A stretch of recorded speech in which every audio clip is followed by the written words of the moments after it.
It's like we're back in the studio. Los Angeles, 1997. That's a good analogy. Brett Gurewitz behind the controls. This is Brett.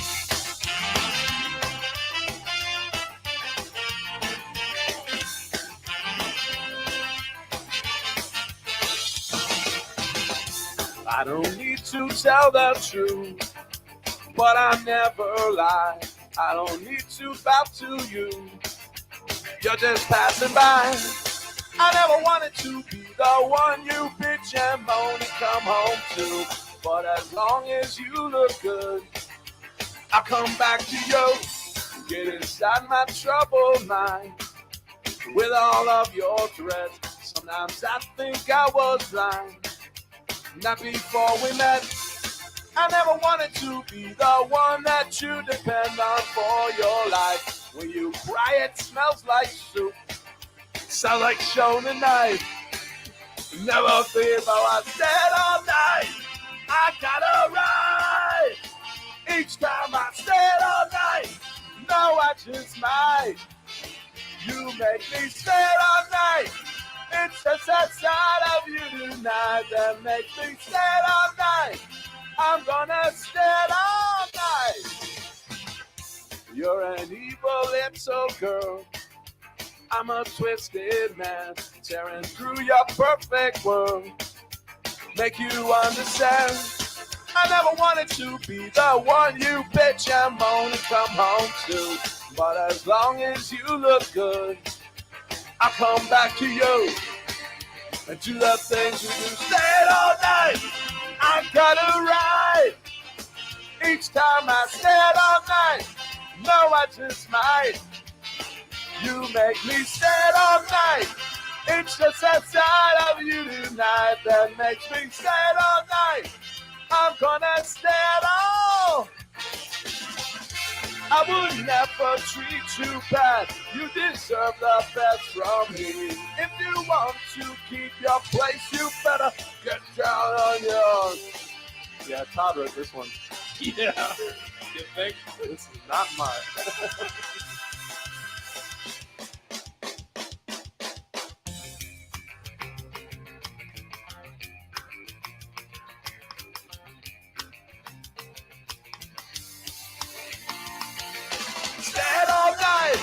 I gotta ride. Each time I stay all night. No, I just might.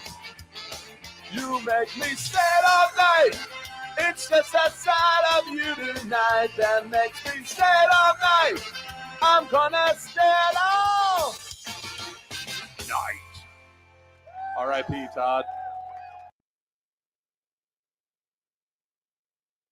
Text the round robin your questions, comments, wagers. Give us a reason. Sleeper fantasy play, your best alternative line, whatever you have. Text the round robin 757-354-5517.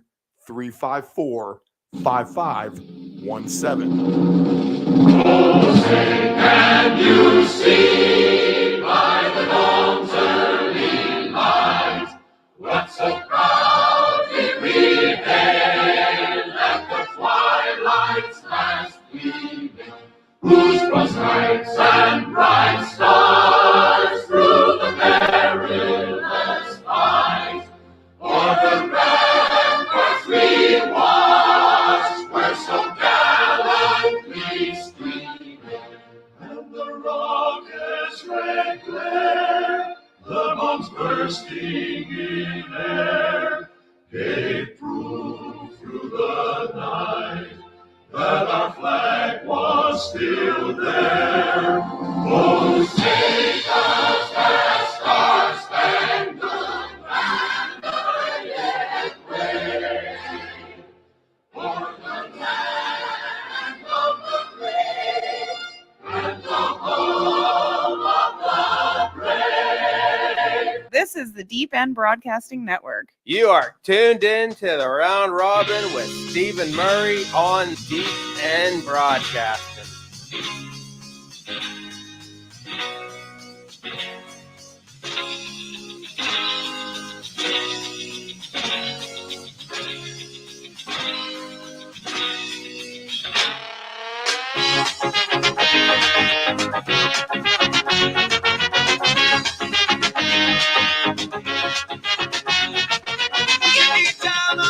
streets, no money left to spend. Still thinking about the night before I pray is all the bed. Way up ahead, I see the crowd and flashing blue red lights. I run to see the guy that drives up the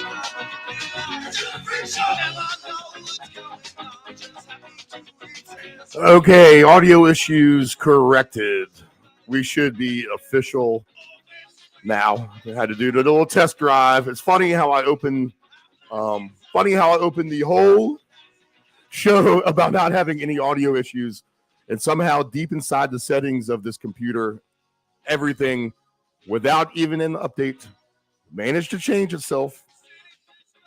But I'm not the expert audio engineer for no reason. All right, we start from the scratch, really. Man, I babbled 20 minutes waiting for Del Grande to come on, talking about the TCU quarterback. What else did you miss? Okay, so the quarterback sneak it if you're TCU. That's one. Two, we have a great slate of NFL games today. There's a lot of fun to be had with this slate. That's all I talked about there. And our only line movement is in the 49er game, where they are now a 4.5-point favorite instead of 3.5, and no weather issues anywhere except for that game we just talked about in San Francisco. Okay, so this is the round robin, investing the minimum for the maximum reward, broadcasting live from the Deep End Studios here on the beautiful coastline of Virginia Beach, Virginia, USA. It is now 6:50 in the morning. We are running by my book 20 minutes late from all these audio issues. So first segment is officially over, and we are going to get right into Dave Del Grande. Let me take a quick break, cue everything back up. We'll be back in a second with Del Grande, and then we are back on schedule. But money to be made today, people. We're on a little bit of a winning streak, and we like some things today for sure. Also, it's a road game for us today. We're going to go out to our new sponsor, CP Shuckers, to the bar. So no games at the house today. We'll be out and about. Come to the CP Shuckers Shore Drive location if you're out and about today, and say hi. And our Deep End Christmas party 2 weeks from today, special start time 8:30. We have breakfast. We'll have some drinks, and we will have a good, fun morning broadcasting live from CP Shuckers. Everyone is invited to that. See the CP Shuckers ticker below. Okay, so lots of good games to catch up on. Let me get to a quick break, only a 2-minute break here. Then we'll get Dave Del Grande in here, and we will discuss everything NFC West, AFC West.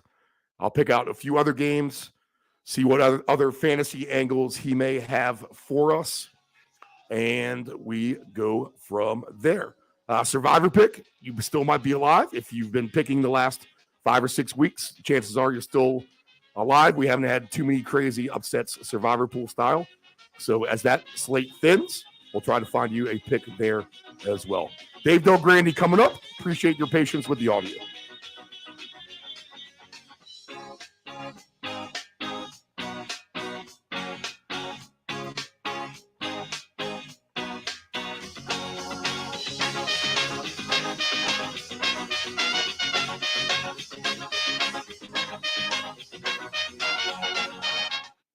Know your gambling limits.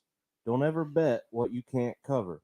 Wagering on sports is only fun when you do it the right way. Not every bet will win. When you get on a bad run, know it and avoid trouble. Know your gambling limits. Tired of your swimming pool's diatomaceous earth pool filter? The constant cleaning, green pool, cloudy water? I thought this was supposed to be clean. Trust your swimming pool's water quality with a custom sand filter install. A clean, easy solution for your swimming pool operations. Contact Dependable Solutions at 757-354-5517. Hey, does your home have algae or stains on the siding? Is there grime built up on your deck or brick patio? Coastal Pressure Washing Services has a warranty of professional services From pressure washing to window cleaning to deck and fence staining, as well as dryer vent cleaning, you got it all. Call Coastal Pressure Washing at area code 757-439-9810 or visit our website at coastalpressurewashing.net. Again, call Coastal Pressure Washing at area code 757-439-9810 or visit our website at coastalpressurewashing.net. Do you want to advertise with Deep End Broadcasting? Send us an email at deepend757@yahoo.com. That's deepend757@yahoo.com. Control your alcohol. Don't fight.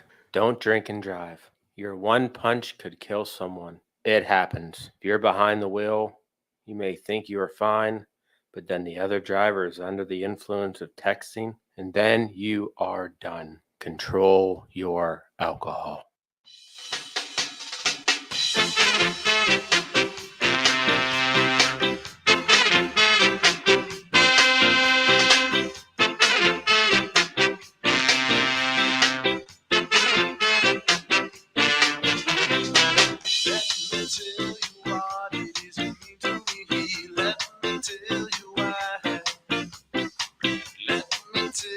With us now in his usual spot from the West Coast, he works for Field Level Media. We have on once again Dave Grande. Dave, week 13, I don't think it's too early to start talking playoffs. No one can yell at us for that. We were talking about how it's too early, plenty of football left to play, but those games are starting to dwindle down. Let's go ahead and just, it almost looks like, too, that the playoff picture, as far as these top teams, is almost somewhat set in stone. A couple of the teams on the bubble trying to find their way in. Of course, one of those teams already in the books for this week. Let's go ahead and just kind of break down the teams on the outside of the bubble in each conference. Let's see if we can maybe find a reason to give these teams a chance. As it sits now in the AFC, the Chiefs, Bills, Titans, Ravens, Dolphins, Bengals, and Jets are all in. One game back is the Chargers. The Patriots, like I mentioned, are 6-6. And then beyond that, it gets pretty ugly, but those teams still have a chance. But how about the Chargers or the Patriots, Dave? Any chance for those guys in your mind? Still football to play. Chargers just the game back. But can you see either of those teams climbing in? I'm assuming the Chargers have a good chance with the Jets with a tough game at Minnesota this week. Well, yeah, I mean, there's still a lot of football to be played, and these teams just aren't that good. I mean, normally you would say if you're under 500 at this point, or maybe even at 500, you're pretty desperate. But the way it looks this year, you 9-8 in both conferences has a very good chance of getting in. And that means, you could still be under 500 at this point and still get in. So to me, it's still more about really how good are you, how healthy are you, and what's your schedule look like coming up. The one thing that's going to work against, the Patriots and the Jets both is that division's gotten better. Normally, the Patriots would say, well, good news, we've got games left against Miami and against the Jets, so mark those down as wins, and that's going to help us down the line. But that's not the case anymore. And you'd say the same thing about the Jets, is that, any game against Miami now becomes just as difficult as a game against New England, maybe more difficult, and certainly any game against Buffalo, you would expect to lose. So they've got tough sledding the rest of the way, whereas you look at someone like the Chargers, they got the Broncos in their division. They got the Raiders in their division. And while the Raiders aren't that bad, and certainly they're playing a little bit better now, and they still think they have a chance, I'd rather have the Chargers remaining schedule than the Jets. How about those teams you mentioned? If you're below 500, you still have a chance. And a lot of these teams have 5 or 6 games left to play. But could you see the Colts, Jags, the Raiders you just mentioned, the Browns or Steelers, any of those teams surging potentially? Well, yes, I could see them all potentially surging. Yep. And what I mean by surging, I mean at a snail's pace. Yeah. Because it's going to be the team that realizes that we're still in it at a point in the season where you might have given up. Yeah. We're not years. done yet. And- Wait a minute. Right. Yeah. Well, and part of that thing is there's that one extra game, which is really helpful. So you've got that added to the equation, plus the fact that there's so much parity that it's gonna be amazing to be scoreboard watching in these weeks ahead, because it's the teams that get in from the bottom probably are going to get as much help from teams dropping down as they are them moving up, because they've established themselves as 500 teams, or maybe not even 500 teams. Again, like I said, in years past, if you were under 500 at this point, you look at the rest of the season and you say, well, if we go 4-0, we're going to get in. Well, guess what? You're not going 4-0. You're going 2-2, like you've gone the whole rest of the season. Just because the games become more important doesn't mean you're going to win them. And so what these teams need is help from above. And like I said, it's the teams that look at their standing right now and say, oh man, we're under 500. It's December. The analytics say you can't be under 500 and make the playoffs in December. But this is different. This is a whole new ball game this year. And it's the coach that convinces his team that, hey, look, guys, I know we're under 500. I'm not saying we need to go 4-0. Let's just win this week and watch how much closer we get to the picture. And that being the case, I think that this week becomes, very important to those teams. But even still, I wouldn't even consider them must-wins yet, just because, like I said, there's, you're going to get help from the teams above you falling down. In the NFC, in the playoff picture as we speak, the Eagles, Vikings, 49ers, Buccaneers, Cowboys, all with pretty secure spots at this point. The Giants seem to be reeling. They are at 7-4, but having their worst stretch of the season. Washington has climbed into the playoff picture with their recent run. And now on the outside looking in, you have the Seahawks, Falcons, Lions, Packers, Panthers, Cardinals, and you can go all the way down to the Saints, who are in 14th spot with a 4-8 record, but only trail the Buccaneers by a game and a half with their 5-6 record in the NFC South. So where the AFC might be a little bit more declarative with a couple less teams in the mix, I feel like maybe a lot more wide open in the NFC. I don't know. What do you see with the teams outside looking in there? I would agree with wide open, like you said, but wide open of bad teams. I mean, those teams you mentioned. Oh my goodness, those are not. I think you talked about the AFC. Let's go back to there for a second. Right. Where even a team like the Browns, like I said, in most years you would think that they're out of it, but they've got the quarterback now. They got a nice win last week over Tampa Bay. They have some momentum, and they're a pretty good team. The Steelers, they're not a terrible team. And so, you've got, even the Raiders have got some momentum. They're a decent team if they can put it together. So these are teams that have the potential to be pretty decent. Some of these teams you mentioned in the NFC, you've got to be kidding me.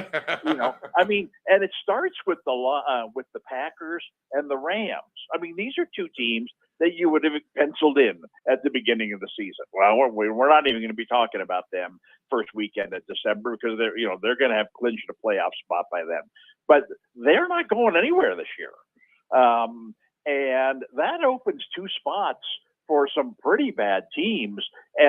But yet you look at them, the Lions, you got to be kidding me, right? I mean, no, I'm not even sold on the Seahawks at this point, right. But at least they're hanging in there. Yeah. I don't see, and Arizona continues to shoot itself in the foot. You mentioned the Saints. I think they've they've fallen just far enough out of the picture that they're probably not going to get there. That 4-8, and I talked about maybe needing to get to 9-8 to make the playoffs. There's no way they're going to win. None of these teams that we're talking about are going to go 5-0. None of them are going to go 4-1. I mean, the best these teams are going to do is go 3-2. And like I said, in the AFC, you just hope some of these other teams go 2-3, or more likely 1-4, because they're just not that good.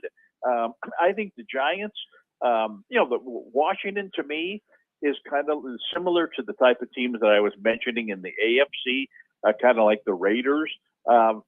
They've gathered some momentum. They're really, to me, the surprise team that's still in it. I agree. Seattle, you would say, is a surprise team too, but at least you've kind of seen it coming all season long. With Washington, you certainly haven't seen it coming, and now all of a sudden they're there. They got a big game this week, and I think that they can get in, and the Giants are a team that I've said all along this year, I don't think they're going to make the playoffs. But looking at the landscape now, goodness, they've positioned themselves really well to make the playoffs. Even if they finish, even if they win one more game, they've got a chance to make the playoffs. So I think this is a much bigger game this week for Washington than it is for the Giants. Giants win this week, they're in.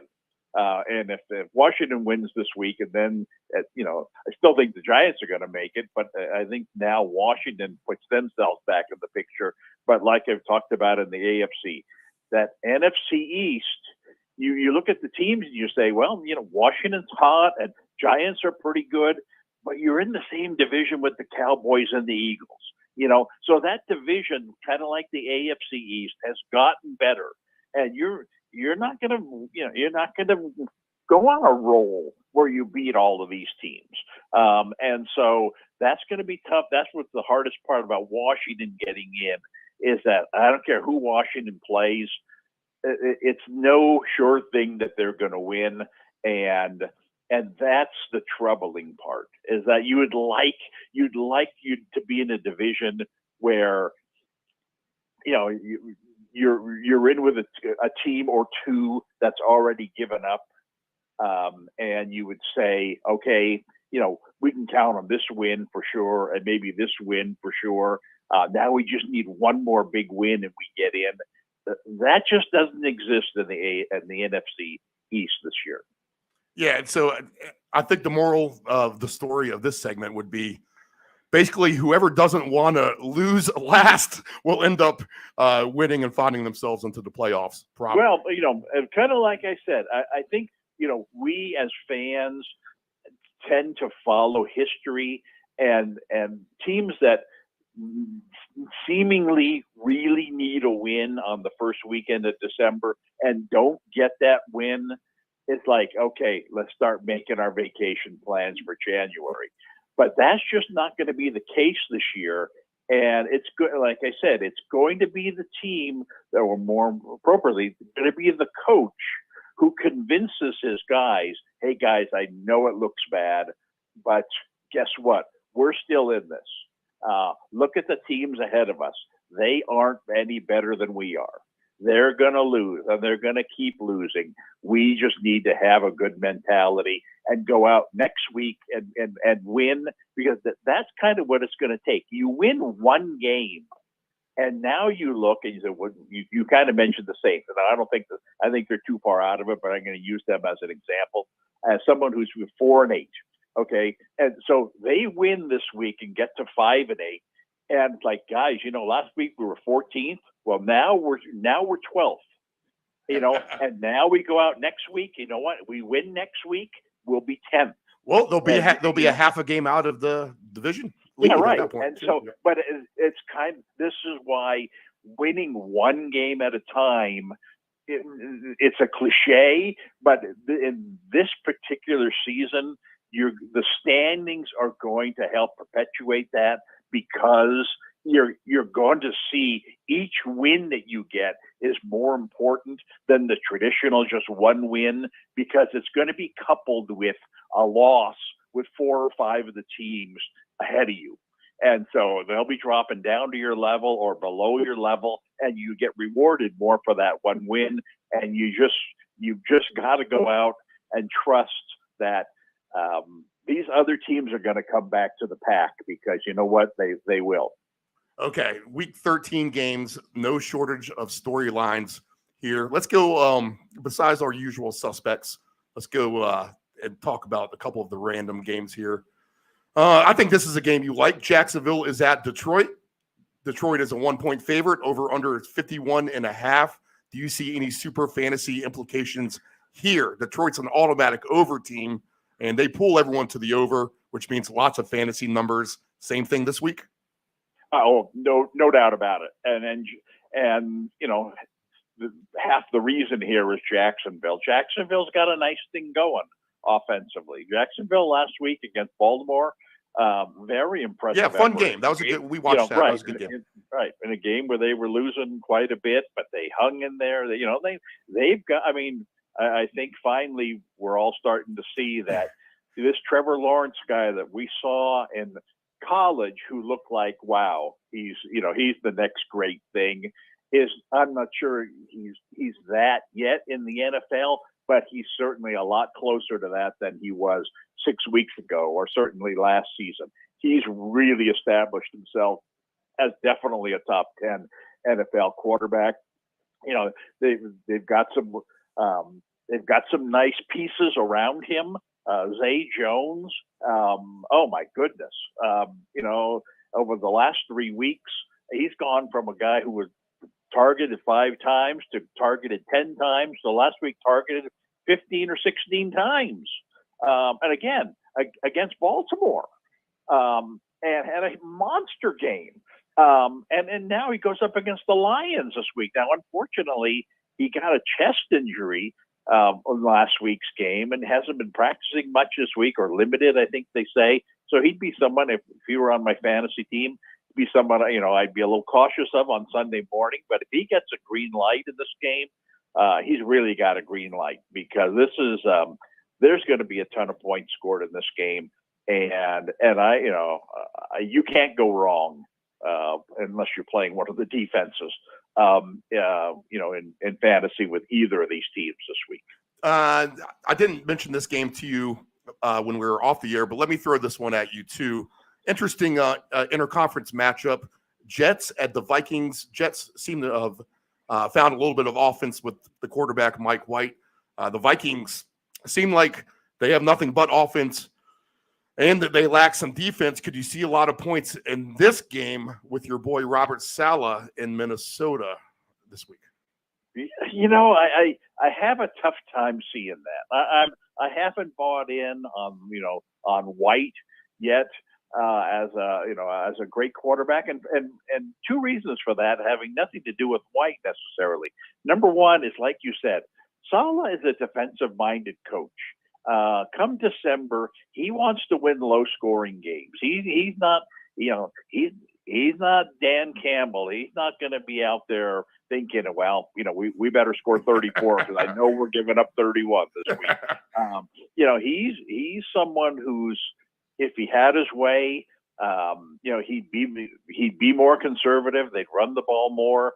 And they try to win a 20-17 games in a game like this, especially against a good offensive team like Minnesota.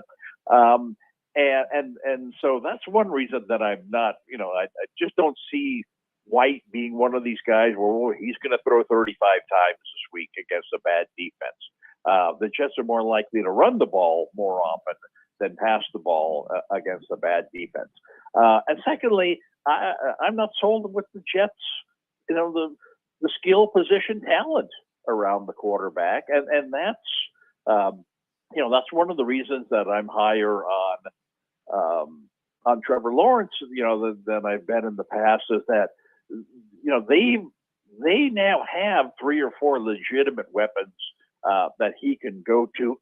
I don't know that the Jets have 2 legitimate weapons that White can go to. Right.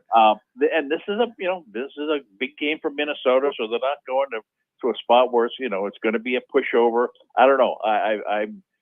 I'm going to have to, both these teams have been playing high-scoring games, so I'm not going to tell you this is going to be a low-scoring game. but I just don't trust the fact that, if I had Vikings, obviously, if you got Jefferson on your fantasy team, you're going to play him. If you got Cook, you're going to play him. But other than that, I couldn't recommend anybody else in this game. Well, and the Patriots went to Minnesota, and they tried to air it out and get into a shootout with Minnesota, and you saw how that worked out for them. So maybe not the best game plan, trying to go in there and outscore the Vikings, who are very lethal on offense, for sure. Well, I think those who weren't watching that game on Thanksgiving night may have been paying attention this past Thursday night to what New England has become.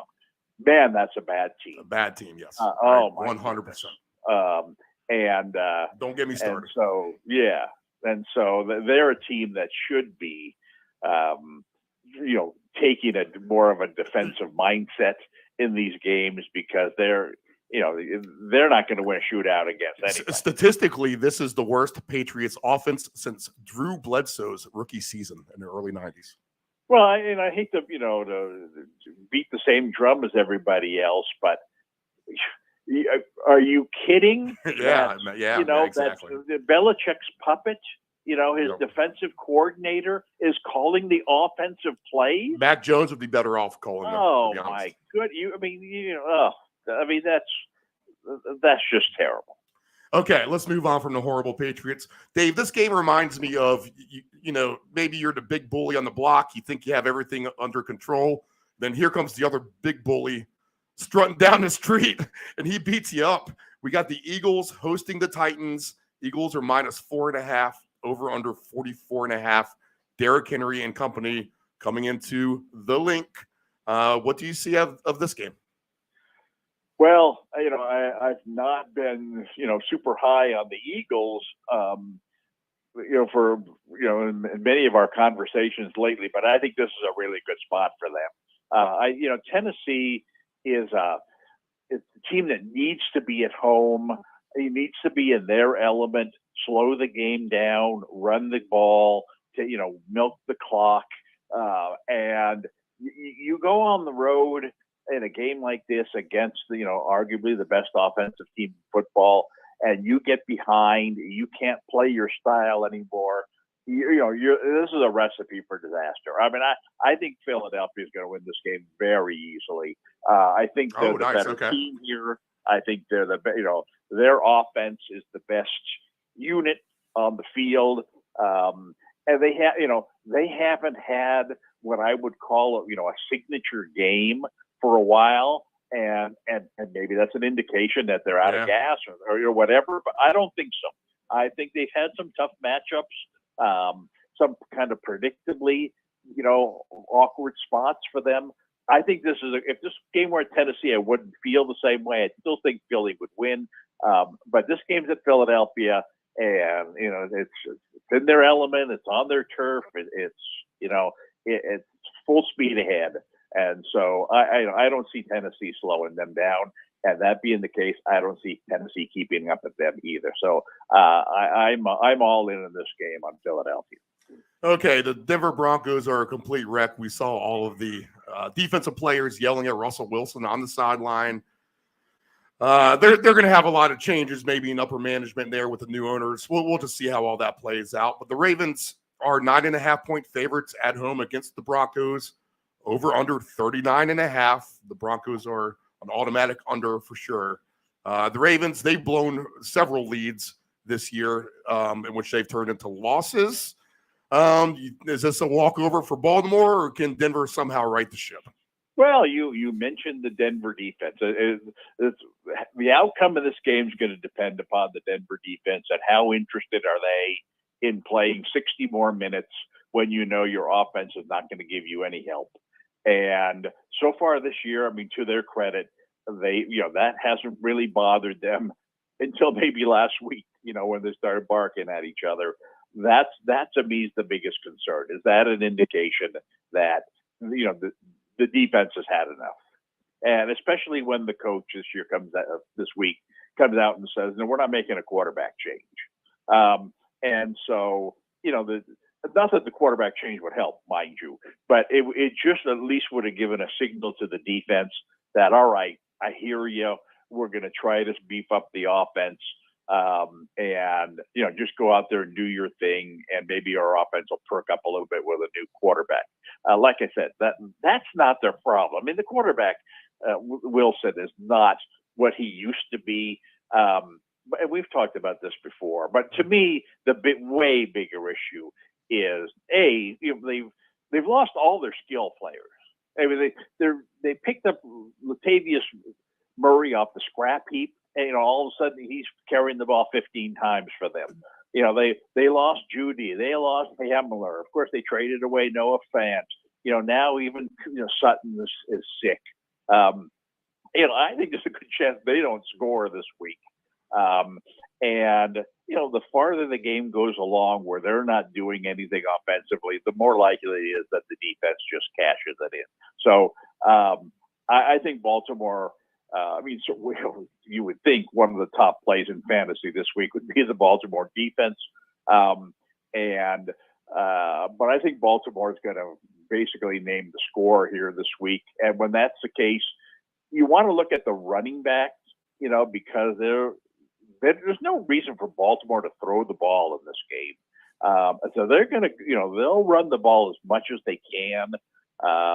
And Edwards, came back from an injury last week, played a lot, got a lot of touches, didn't really do much, scored a touchdown, but he's a very important part of their team moving forward with, Dobbins is not around. They need him to get untracked, and not that it's easy to do that against Denver, but I think he'll get that opportunity this week. So I think, I can see Baltimore winning this game like 27-3, something where they don't even try to score a whole lot of points, but they get a turnover, they get a couple of field goals, and then, when Denver's defense gives up in the fourth quarter, when they're down 20-3, they get another cheap touchdown. So, man, I'm tired of talking about Denver. Yeah, I know. I'm going to make you answer one more question, though, because it's a tough one. I mean, they're handcuffed. They don't have any draft equity from the Wilson trade.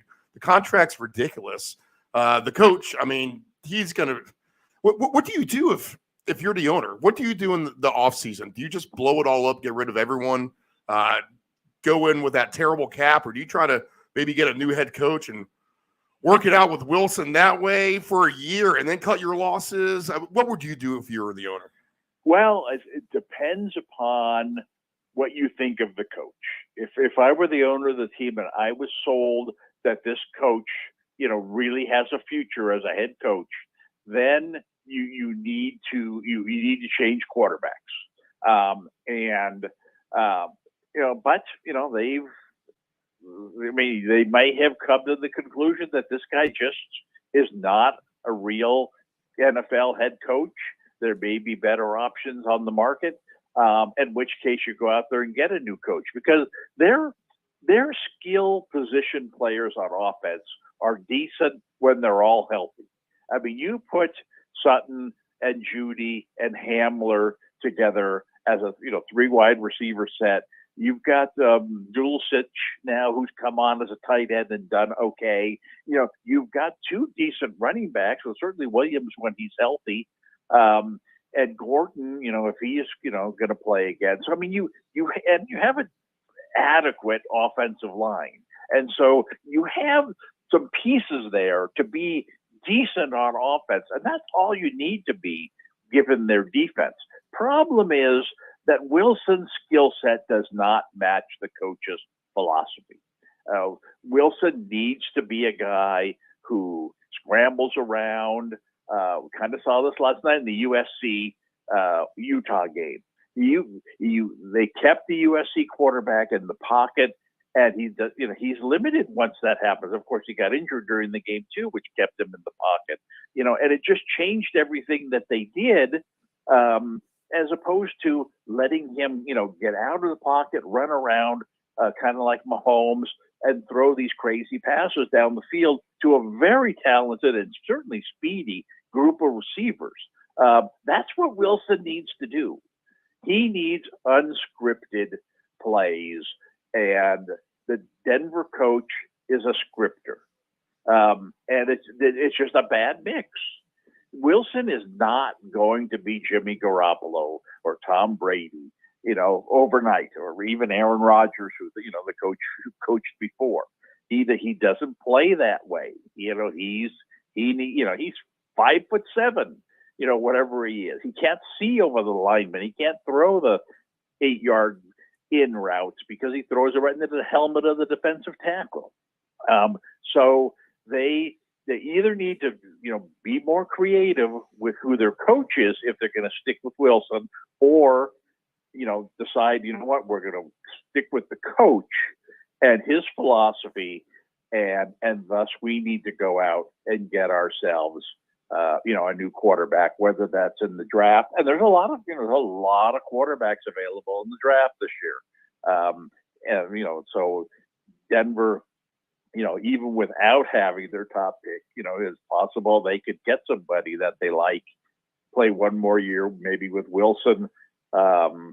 Heck, maybe even cut their losses and bring in some kind of veteran quarterback for a year.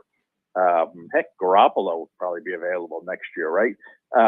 And he's perfect for what for what their coach wants, and go from there. So, like I said, it's very possible that, given a year, that they now look at the coach and say, "What were we thinking? This is not head coaching material. We need to try somebody else," and then go out and look for someone like Kingsbury, who's lets his quarterback run around and do crazy things. And there's a million of these guys in college football. And we see this all the time in college football. And so, go out and get that type of coach who's a better fit for the quarterback. Yeah, so it's going to take that. Is that the new way of the NFL? Is these quarterbacks like a Justin Fields who can run around and stuff like that? Do you think the game's going that way? Well, it really should. But the problem is, kind of like I said about the USC game last night, is you have to be able to throw the ball on schedule and from the pocket in the NFL, because you can't just run around crazily like you do in college. There's just too much speed on defense, and you start running around and throwing the ball, and defensive backs and safeties of the NFL, they just cover way too much ground.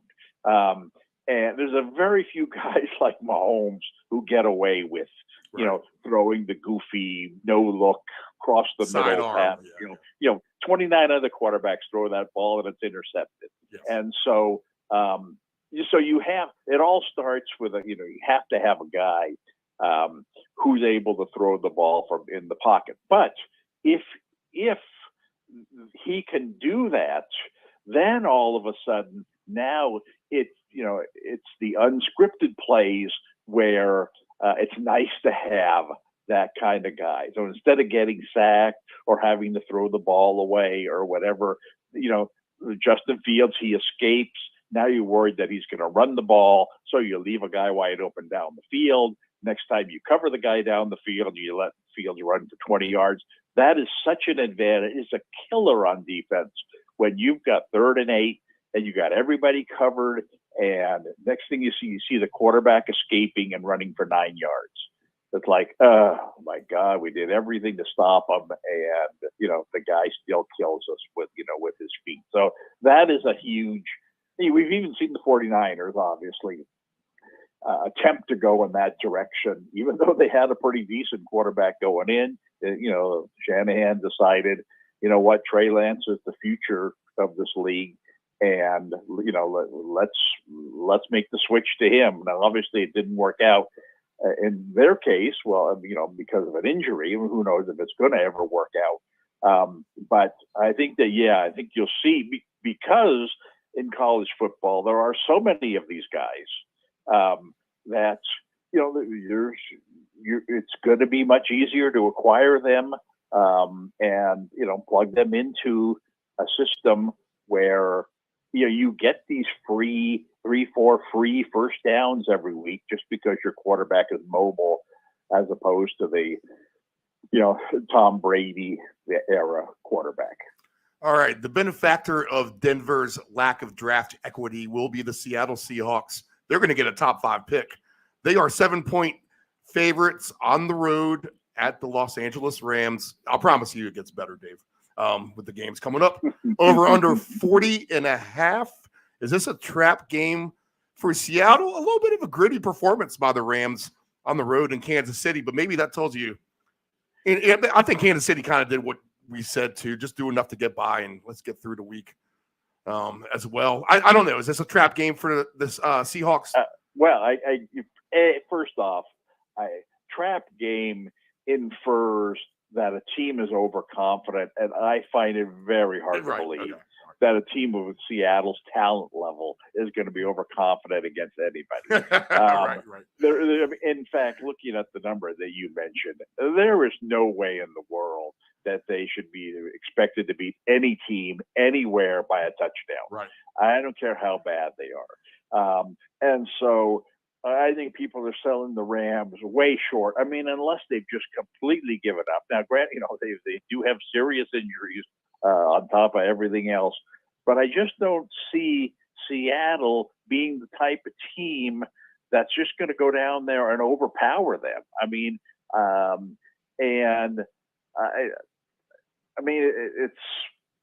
it's hard to recommend any aspect of the Rams these days because of the quarterback situation is so bad.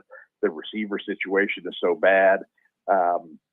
It's going to be interesting to see if, they're certainly looking for a running back of the future. I think it's going to be interesting to see over the course of this month what they do at the running back position, this Kyron Williams guy that they seem to really like. Mm-hmm. And Seattle will solve all your running blues as well. We saw that last week. Well, exactly. And if this Williams guy is as good as the Rams want us to believe, and of course every team says their third string running back is an all pro, then they got a chance to stay in this game. I can't imagine there's going to be a ton of scoring in this game. But again, if the Seattle loses this game, which is very possible, or wins this game by a field goal, which is also very possible, I don't think it's going to be because they overlooked the Rams necessarily. I think it's just going to be because they're just not that good. Right. Okay, we'll move on from that one actually pretty fast because we can talk about this game forever, maybe. Good game up at Levi Stadium, interconference matchup. It's not the premier game either at the 4:25. So this one starts at 4:05 Eastern time. Before we talk about this game, if the 49ers find their end of the road before it's hoisting up the Super Bowl title, is Jimmy Garoppolo going to be the fatal flaw? Well, besides injuries. I'm going to say no, just because they have so many weapons on the team that I think it's going to be very difficult for him to have a terrible game. That because they were able to run the ball so well, because their defense is so good, it may come down to them having the ball at the end of a big game where they need to go down and get a touchdown, and he's just not capable of getting that for them. So if you want to say that it was then his fault that they lost, but I don't know. He's a very average quarterback, and when you've got so many other pieces around him, you can be successful with an average quarterback. I think if the 49ers have problems down the road, it's going to be because the injuries catch up with them. And already, we've seen Mitchell get injured again for them. He's basically out for the season, and McCaffrey even got banged up last week. If McCaffrey were to get injured, then this team would be in big trouble. Then they would have zero running game, and thus, put the pressure on Jimmy to perform big time. And he, That he's incapable of. This week they go in with Debo. You would think, well, they don't have Mitchell anymore, so that means they'll probably use Debo more as a running back, like kind of they did last year. But he's hurt now, and he might not even play this week. And so that's the big thing this week is they're down 2 key offensive players against a very high scoring Miami team. I'm not sure the 49ers can keep up with them. Yeah. 3.5 points, too much. Yeah, sure. and so I think the 49ers favored in this game on name alone. I think that Miami has played, about as well as the 49ers have played recently.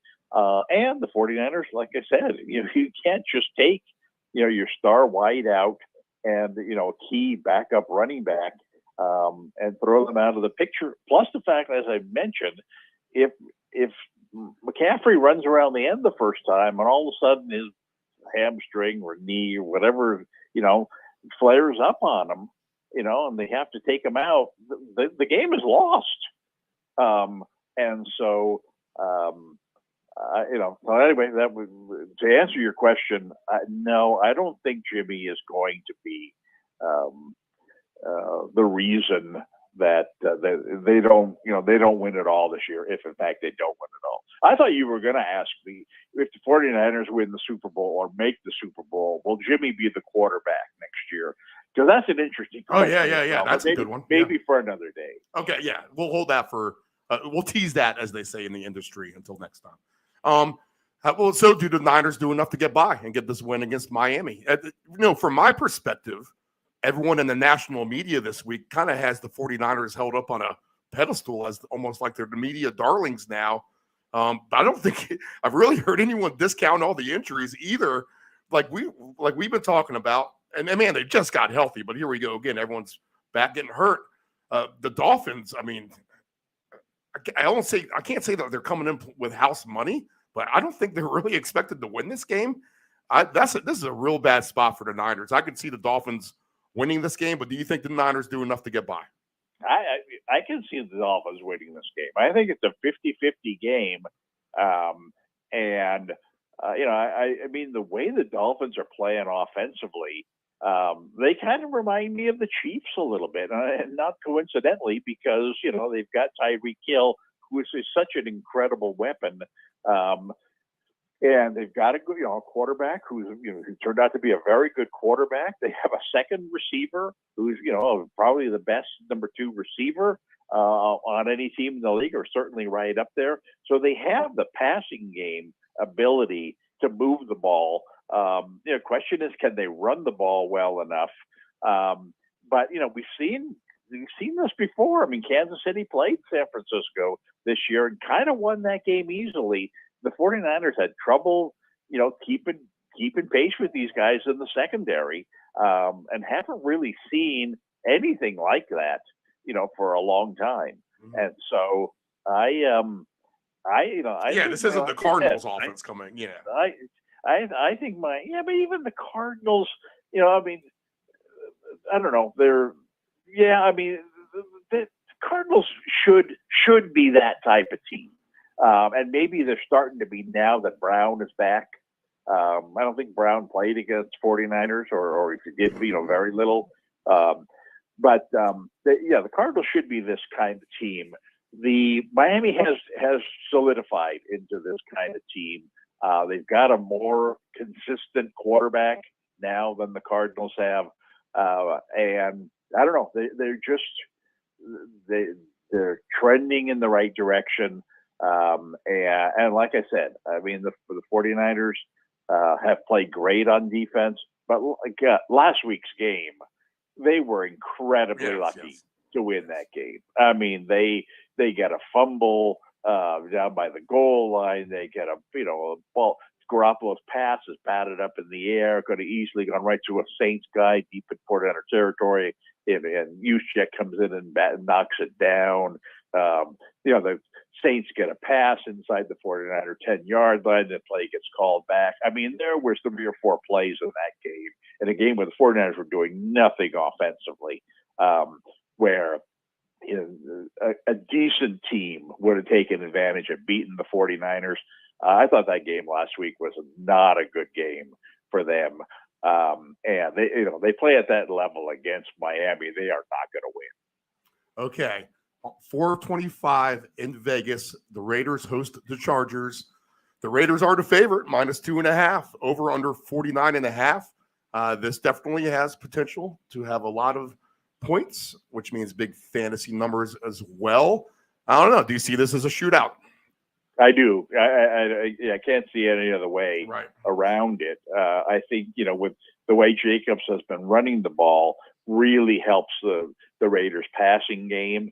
And I think that the Chargers, who kind of went through a lull, in the middle of the season, have found themselves offensively. And so I think that both teams have again, I like to look at the matchup of units and say, well, the Raiders offense is better than the Chargers defense.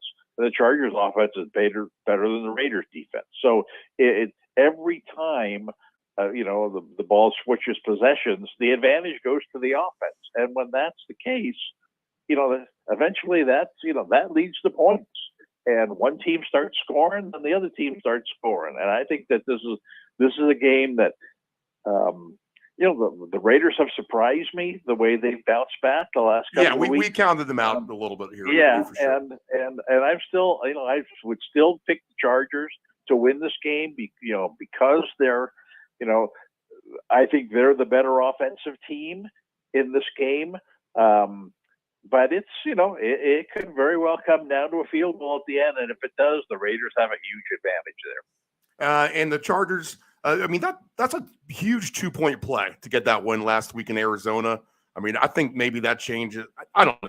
Maybe that changes the whole attitude of the locker room going forward, and they're believing of how far they can go. I don't know. Well, it's a big play, right? I agree, because I think, one of the problems with the Chargers, and most of this comes from last year, but it's spilled over a little this year, is their kickers are terrible, right? Their kickers seem to miss every big kick that they get. Secondly, the coach always seems to make the wrong decision, whether to go for it on 4th down or go for 2 points, or just any time the coach is called upon, to make a critical decision.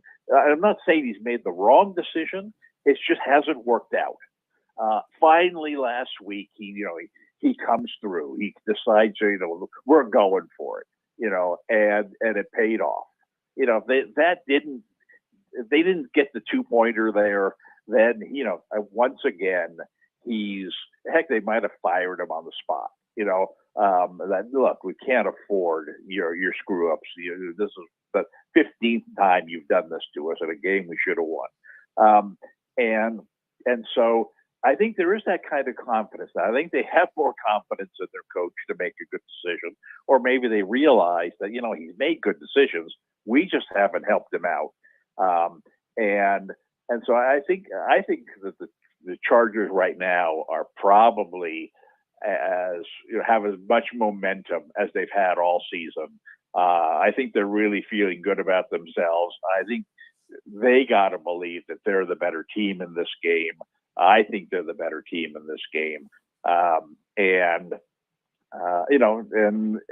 if it comes down, I mentioned if it comes down to a less late field goal, that the Raiders have a huge edge. If it comes down to who has the ball last, I just have much more confidence that the Chargers can go 80 yards and get that winning touchdown. Whereas, Derek Carr has a history of, I'll throw the interception and we won't get there. And so I think that, that's always a nice thing. If you're riding the Chargers and they're behind and they get the ball at the end, some teams just can't go, 80 yards with 1:30 to go and get that touchdown or to get that field goal or whatever it is that they need. The Chargers right now are the team that can do that. And I'll say this, just watching these games intensely, I'll say the last month anyway. The flip side of Derek Carr is this. if you go down maybe the list and you evaluate quarterbacks, how confident do you think this quarterback may be in himself? You get to Matt Ryan, you're like, man, he can't be confident. You have some other bad teams as well, but Justin Herbert seems to be playing as confident as any quarterback out there right now. Would you kind of agree with that? Maybe Pat Mahomes too, I guess. Absolutely. I think he's that kind of. I think this is what's separated him from a lot of other real good quarterbacks in the NFL. Is he seems to will himself, to do the job that's necessary. He comes up big at big times. He never seems flustered. He's got the ability to make every throw. Yeah, he's a very even-keeled guy, and you never see any kind of facial expression. Right. Until he wins, he gets very excited. Yeah. Yeah, and he just looks the part of wow. This is. I want this guy as my quarterback. Right. And I think that's I think a lot of other people see that, and I think that he probably before this year may have been overrated a little bit because of that. I think that people, say, oh, he's a top 3 quarterback or whatever. It's like, whoa. There's some, that's pretty heady company. But he's played himself to that level. I mean, by being consistent, and now, you wouldn't say, well, Rodgers is better than him, or Brady is better than him, or Stafford is better than him. You would say, you know what? He's moved up there among the real elite, and he's still very young, and he's a big guy. You're like, well, he gets hit one time, and he's done. No, not him. He's looks like he can handle himself. So I think they're in really good shape, that team offensively moving forward. And a couple of good quarterbacks in Cincinnati tomorrow for the 4:25 Eastern Standard Time kickoff. For the Chiefs and the Bengals, 2 confident quarterbacks for sure. Pat Mahomes and the Chiefs, 2.5-point favorites on the road at Joe Burrow and the Cincinnati Bengals. 52.5 is the over-under. You would think this game screams a lot of points, but there's some injury concerns as well on both sides. 52.5 is probably about the right number. How do you see this one, Dave? Well, here's how I see this one. You kind of mentioned this before. Why in the world are we stuck with the Cowboys and Colts? Oh, yeah. Tomorrow night. Yeah, America's team, right? Let's show everyone in America. When, you have this game, which is, could be very entertaining. You have the 49ers and Dolphins game, which is, maybe the most entertaining game of the year between 2 great teams. Right. You even have the Raider, Charger game in the late window, which would be a very entertaining game. I take any of those 3 games over the Dallas game. But I digress here. Again, I'd say similar to what I said about the Raider game, that you've got 2 offenses that are better than 2 defenses, and so it's going to be a matter of who can stop who, the greater number of times. But eventually, even you stop a team a couple of times, they fall behind. Both of these teams are good enough to. You throw 5 passes, they're in the end zone again. And hey, remember a minute ago we were down 17, well, we're down 10, and we got the ball back. And there we go again. Now we're down 3, but you counted us out. And the pinball game, continues. And you get a game where even the team that's winning, has to tell itself, we need to keep scoring, because this other team is going to find a way to score on us eventually. So I think this is you're right. It's not neither one of these teams. I'm not sure any NFL team at this point. Neither one of these teams is what you would call fully healthy. We're kind of far from it in some cases. I think both of them have a lot of offensive options, and certainly the quarterbacks are healthy, and so. That should ensure a very entertaining and very high-scoring game. It's going to be, in fantasy, It's not going to be how many points you score in the early window Sunday. It's going to be how many points you score in the late window, because that's good. There could be a ton of points scored. And I just hope you don't save anybody for that Dallas Colts snoozer. Yeah, a lot of juice on the 4 o'clock window games for sure. Okay, Dave. One last thing. I don't know. Tell me what's going on in your fantasy team life. Any sleepers you like particularly in all the games this week? Anything stick out there? I don't know. I'll give you your 2-minute decorum here. Well, I mean, like I said, I think that, a big sleeper this week would be Zay Jones. I mean, he's someone who chances are I'd say in 75% of leagues he wasn't rostered. Last week. He may be by this point this week based on his monster numbers last week, but maybe some people have shied away because he's had a questionable tag all week. If he's out there on the waiver wire, I not only strongly suggest picking him up, but I'd also at least put him in the lineup for now until you see tomorrow morning that they've he went through the warm-ups, they've declared him out. Okay, you can always make that change because he's a potential, a time of year where playoffs are coming up in fantasy. You need a win this week. In fantasy, there's much greater need for a win this week than there is in the NFL because our playoffs are coming up in a couple of weeks. He could be a real difference maker, I think, in terms of helping you out a wide receiver. Okay, Zay Jones, plus 360 for 80 plus yards. 90 yards is plus 520. If he gets over 100, plus 750. 2 touchdowns for Zay Jones, 12-1. If he's healthy, I don't see any reason that he doesn't, snip 100 yards because he's one of these guys. We've talked about this before when you're looking at trying to reach a total of 80 or 90 or whatever. When you're capable of getting half of that total on one catch, then all of a sudden, you've put yourself in a real good position. It's the guy, even, I throw Cooper Kupp into that mix where, for Cooper Kupp to get 100 yards, he's going to need to catch the ball 12 times. But for, someone like Zay Jones, he could catch the ball 4 times 2 passes, for 120 yards, and I've mentioned this before, when it's nice when you're watching a guy like that and the first thing you see in the game is they throw him a little sideline pattern. Oh, he breaks a tackle. He runs down the sideline 60 yards. And it's like, oh, how many more yards do I need? I'm already more than halfway there. You're kicking yourself for not, doubling up on it,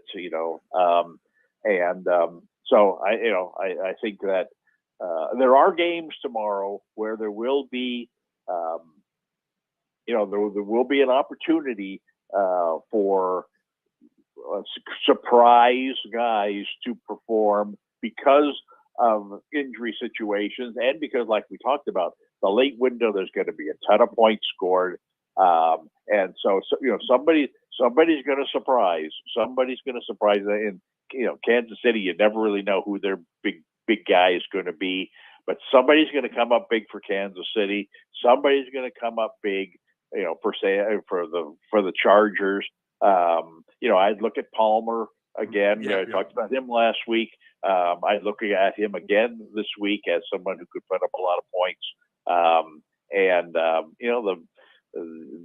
Normally come December, you'd be thinking, teams are going to start running the ball because the weather is really bad, and I'm sure the weather is going to be bad at some places. I'll tell you what, it's not going to be bad in Las Vegas. It's probably not going to be terrible in San Francisco. And it doesn't really matter what it's like in the Kansas City-Cincinnati game. I think that, you take a chance. You need a win. Take a chance on a guy with, high ceiling kind of guy because, you're up against a tough team in fantasy. You need someone to come through for you. There's, one guy like Zay Jones. Zay Jones has a game like he did last week that puts you over the top in fantasy. And, that's all it takes. Honestly, we haven't had that 1 week where all these games have flown over the total. This could actually be that 1 week for sure. And Dave, we'll be hoping that DeAndre Swift can steal all the Jamal Williams touchdowns that he can for you. Oh my goodness! I'll tell you what, I have him in my lineup. I know it's risky, but it's one of those things where, this game really should be a 34-31 kind of game. And if if Detroit scores 4 touchdowns in this game, I got to believe Swift will score at least 1 and maybe 2. And I could be dead wrong about this. I made a trade for Swift a couple of weeks ago. My thinking was he's coming back from an injury. He's their best back. He was a first-round or second-round pick in fantasy for a reason. And if he comes back and kind of works his way back into shape, they've had a nice break now. I think he's going to be a guy who gets better as the month goes, the month of December goes along. I'm just hoping that maybe this is the week. Maybe this is the week where he gets twice as many touches as he had last week. And if that's the case, then he's going to put up big numbers, and then that will continue down the road. So of all the things in the morning window, that's my eyes are going to be as much on that game, and particularly on him, than anything else. And just for the viewers out there, and for you, DeAndre Swift over under rushing yards tomorrow, a measly 19.5, and rushing plus receiving 43.5. So those almost. I'm not going to jinx you. I won't even say it. Dave. No. I must not have heard you there correctly. Oh yeah, 19.5 is the over under rushing yards for Swift. Just 19.5 yards. That seems awfully low, right? 119. Is that what you said? No, 19 yards, juiced up just a hair to minus 113. Is this one of those, what did we call them last week? I called it an accelerator. You called it a super booster. Yeah. Super Is this one of those DraftKings super boosters? No, this is the legit line right here. Automatic winner? Oh my goodness. Lock. If I win $1,000 today somehow, then I'll throw that straight onto that. Okay. All right, Dave. A lot of fun, man. Take it easy. Enjoy the games, and we'll talk next week. Okay. All right. We'll be right back after this.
Know your gambling limits. Don't ever bet what you can't cover. Wagering on sports is only fun when you do it the right way. Not every bet will win. When you get on a bad run, know it and avoid trouble. Know your gambling limits. Control your alcohol. Don't fight. Don't drink and drive. Your one punch could kill someone. It happens. If you're behind the wheel, you may think you are fine, but then the other driver is under the influence of texting, and then you are done. Control your alcohol. Dependable Solutions can provide all voiceover services for your advanced audio production needs. Think of us as an inexpensive option, no matter what the size of the project is. From one-word cameos to full script productions, contact Dependable Solutions at 757-354-5517. Hey, does your home have algae or stains on the siding? Is there grime built up on your deck or brick patio? Coastal Pressure Washing Services has a warranty of professional services. From pressure washing to window cleaning to deck and fence staining, as well as dryer vent cleaning, you got it all. Call Coastal Pressure Washing at area code 757-439-9810 or visit our website at coastalpressurewashing.net. Again, call Coastal Pressure Washing at area code 757-439-9810 or visit our website at coastalpressurewashing.net. Do you want to advertise with Deep End Broadcasting? Send us an email at deepend757@yahoo.com. That's deepend757@yahoo.com. Text the round robin your questions, comments, wagers. Give us a reason. Sleeper fantasy play, your best alternative line, whatever you have. Text the round robin 757-354-5517.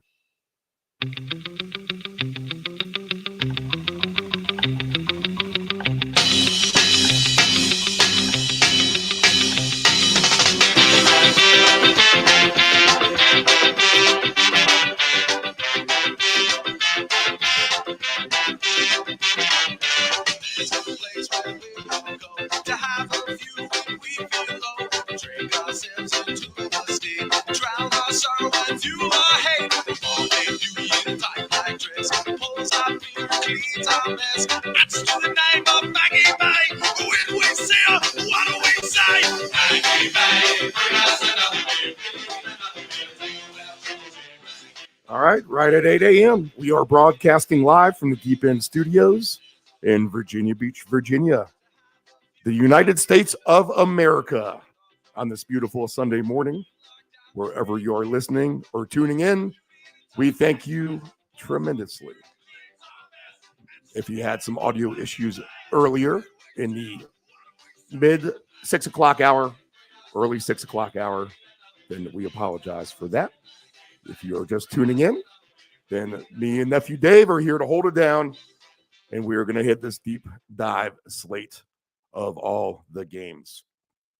Nephew Dave will be in here in a second. He's on the audio quality control for us outside, making sure everything's coming in loud and clear still as we transition out from Dave Grande. So, yeah, DeAndre Swift over under 19 and a half yards. Looks like a beautiful, beautiful play for that today. There we go. And we welcome in Nephew Dave. Good morning. What's up, Nephew? Not much. Here to, do what we do every Sunday morning. Gonna find the value, go over the games here, and take a deep, deep dive. Yeah, and I'm getting Straight to the deep end, Steve. there we go. I like that baby better. All kinds of new stuff here in the studio, Dave, that they've added here in the last week. Our stream supplier, as I'm noticing during the production of this show. So maybe some other fun stuff we can start to play around with here. But nevertheless, people don't care about that right now. They want to win money, as do we. A little bit of a hot streak. Dave, not saying you're on a cold streak there, Dave, but you said you wanted to win. All right. Today would be a good day for a one. Sunday win. That's all. We're not going to call it a cold streak because you've done very well, to be honest, as far as I'm concerned with your picks so far this year. All right. So here's what we do at this time of the show. Usually we're going to go ahead and go down a list. Elite defense, survivor pick. Let's see. Stinky, complete stink. There's a lot of teams, as we talked with Grande. It's not going to be, we're not going to get into how bad teams are too much. I think everyone pretty much. If you think a team out there in the NFL stinks, viewer, they stink. The chances are they actually do stink. Yeah, at this point, Steve, we know who the stinks It's are. pretty obvious. Okay, Vikings Jets survivor pick.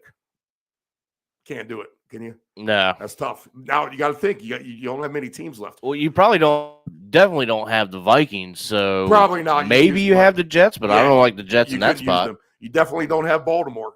No. And you're not going to use Denver. Okay. If you have Pittsburgh, this might be a shot for the Steelers. Maybe. This is going to be an interesting game in Atlanta. Neither of these teams stink.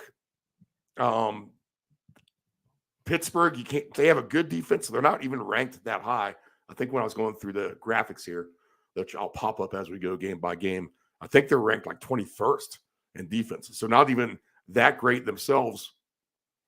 But I just like the spot for them. I feel like they're trending in the right direction, the Steelers. I do. So I would consider them as a survivor pick. Detroit and Jacksonville. There really ain't much out there right now. Philly, no one has Philly left. Philly's been used, right, by everybody, you would think. You would think. Maybe not. If you have Philly, then I would take a shot with them today at home. Houston, Cleveland. Would you take the Browns in the survivor pick? Deshaun Watson's first game. You know what, Steve? I'm actually no. I couldn't either. I'm actually going to side with the Texans today. Maybe not for a win, but I think they absolutely cover that spread. Yeah, this is their Super Bowl, and this is a high over under for a Texans game too, which I'm going to get more about the totals. I have a general overall angle on the afternoon that we've discussed. I've already mentioned it with Grande there a little bit. The more I've put some thought into it, we could have a over day for sure, where all these games are going to fly over the total. We haven't had one of those Sundays in a while. There are those Sundays, or there a night in hockey. All right, I think we just had one the other night in hockey where every game was over in the first period. Yeah, we had a lot, or something like that. And NBA too. All these games go flying over the total. And if you're going to do a general blanket overplay in much of these games and stretch it out a little bit, you could have a really, really big payday if you just kind of apply that same angle to everything across the board. So Commanders and Giants, would you use Washington in a survivor play if you had to? If you have them, man, possibly that's going to be, not only is that a huge game, but I think that's going to probably be a close game, being that where the two teams are in the standings, and it's a divisional game. The Commanders on the road, that is a tough call, Steve. But if you have them, they might be one of your better shots because the Giants are skidding a little bit. Yeah, they're on a skid. And if you got to pick someone, you're going to have to take a risk, I think, this week. Green Bay, Chicago. I don't think anyone has Green Bay left. If you took them, you're out of your pool, probably. You might have had them against the Patriots for sure. That was a popular survivor play that week. The Bears. I don't think anyone has the Bears as survivor, but do you want to take a banged up Justin Fields against Aaron Rodgers? Probably not. Seattle and the Rams. That's a tough one. I think people have the Seahawks left as a survivor, and Stafford is out for the season. So that is going to be our boy Perkins again. You know what? A little bit of a gutty effort by the Rams, considering they have zero to work with on offense right now. A little bit of a gutty performance last week in Kansas City. But, I used the word trap game with Dave Grande, and he laughed at me. But it's a trap game for the gamblers, probably is what it is, not Seattle. This smells like a trap if you want to lay the points with Seattle against the Rams today. Oh, man, that's a big spread. Because I tell you what, you make a good point, because what I'm thinking automatically when I look at this game, the first thing I'm thinking, Steve, I'm going alt spread here. I'm moving it for sure. So could be you could be on to something there, I think. At 40.5, I could see this game flying over the total for some reason. even with the Seattle can make you look good on offense. No, Right. even if you don't have an offense, that's the thing, and that's a cheap number. If you can get some cheap touchdowns, and who knows, man, a punt return here, pick off, pick six here, and next thing you know, this game has 55 points on the board. 49ers and Dolphins, no one has them left in Survivor. If you have the Chargers left, good chance to maybe use them. Yeah. Today, or the Raiders, if you like them, who are the favorite. I just don't know how Justin Herbert talked about that with Del Grande. I mean, he's been as confident as anyone playing quarterback right now. So if you have to put your chips in the bag with someone, you put it in with someone, you ask yourself, can I trust this guy? I think that's the question, especially for the Survivor players today. Who can I trust today? If you have to trust Justin Herbert, then why not? If you lose, I think you live with that at the end of the day. For sure. That game screams over, by the way, I think. Yes. I kind of agree with that as well. Chiefs and Bengals, tough Survivor pick there. Chances are you don't have Dallas left. I think everyone's used Dallas up, so you can't use them against the Colts. And everyone's used Tampa. If you're still alive, you probably have used Tampa against the Falcons or someone like that at some point. But the Seattle, I think when they beat Seattle, I think that was a good week to use Tampa in a Survivor pick, I think. But I don't think people have them left. If you have them left, maybe against the Saints, you take a shot with them then. So Survivor pick, you're going to have to really dig. It's a gamble. Best chances if you have these teams left, I think, are Pittsburgh, Washington, San Diego, and Tampa. Beyond that, good luck. Saying we're running thin here. You might as well take the Jaguars and Detroit and just flip a coin, because chances are you haven't used one of those yet. All right, Dave, big game for you boys today. We'll get into the deep dive menu, but you're in studio. Let's get your 2 minutes on the Washington Commanders, where they stand in your mind. A surging team for sure. They've had a lot of momentum. In fact, we've been able to profit off the Commanders ever since the Monday night game at Philadelphia, where we had them on the money line actually to win that game, which right. They did. So Commanders, they're on fire. What do you got for your Commander Nation out there? Yeah, so Steve, obviously this is a huge game right now. Some people wouldn't think, well, it's not that big of a deal. There are a couple more games to be played, but I'm here to tell you, today is a big deal. This will be a tight game, like I mentioned earlier. The Commanders have to take advantage of the bit of the skid the Giants are, kind of like we talked about during our Survivor pick, Steve. It's what teams it's they just have to. It's what good team. If they want to be a good team, you got to take advantage of the shots that you have, and you have to you have to come through. So today they really need a win, go 8-5, and I think that puts them into the 6th seed there in the playoffs. And you got, because you have to look at the schedule. Today with the Falcons playing the Steelers, you never know what's going to happen there.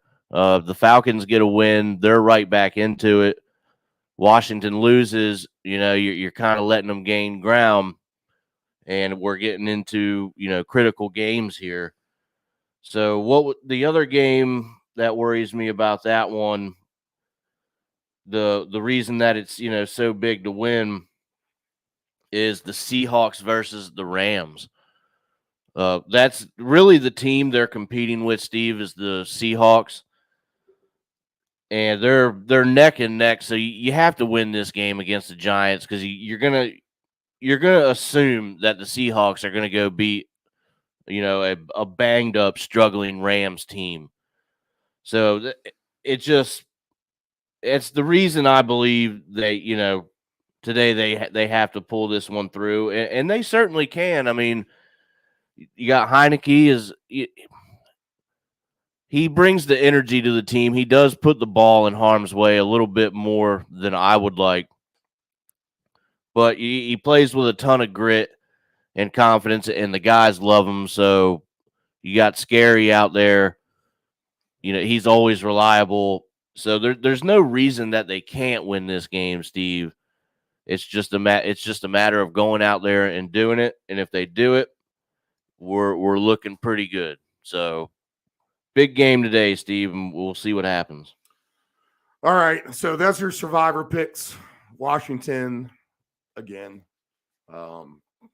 Tampa Bay, San Diego, and who's the other one? Philadelphia. Philly. I guess you don't have them though. You probably don't. All right. If you do, kudos to you though. Flip a coin with the Jaguars and the Lions and kind of hope for the best in that regard. Nephew thinks maybe Seattle. If you have them, go for that. I would personally take San Diego if you have those guys. Okay. Let me get everything. Trying to make sure we have a good quality production here, Nephew Dave, as I cruise around here. Okay, so we'll go ahead and take another break, and we'll be right back with the deep dive. We got the 8-second pause.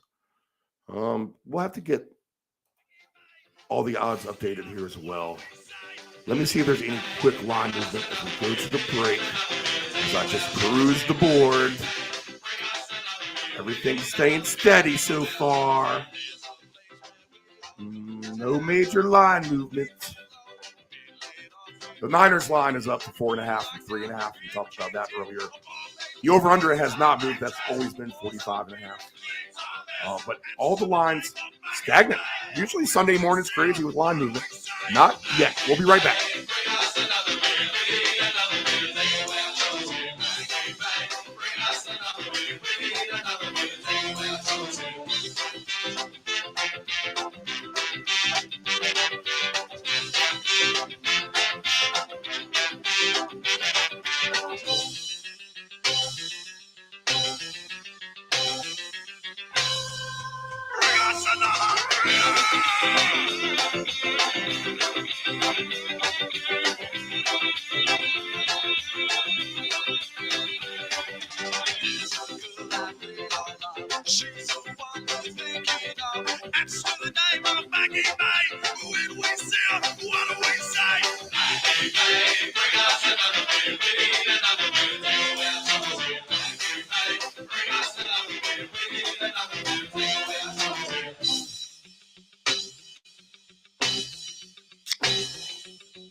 It is estimated that 23% of car accidents each year involve a cell phone. That's 1.3 million accidents a year. Reaching for your phone, you are 4 times more likely to crash. Dialing on your phone, 2.8 times more likely to crash. And texting on your phone, you are 23 times more likely to crash. Attentive drivers are safe drivers. Know your gambling limits. Don't ever bet what you can't cover. Wagering on sports is only fun when you do it the right way. Not every bet will win. When you get on a bad run, know it and avoid trouble. Know your gambling limits. Hey, does your home have algae or stains on the siding? Is there grime built up on your deck or brick patio? Coastal Pressure Washing Services has a warranty of professional services. From pressure washing to window cleaning to deck and fence staining, as well as dryer vent cleaning, you got it all. Call Coastal Pressure Washing at area code 439-9810 or visit our website at coastalpressurewashing.net. Again, call Coastal Pressure Washing at area code 757-439-9810 or visit our website at coastalpressurewashing.net. This is the Deep End Broadcasting Network.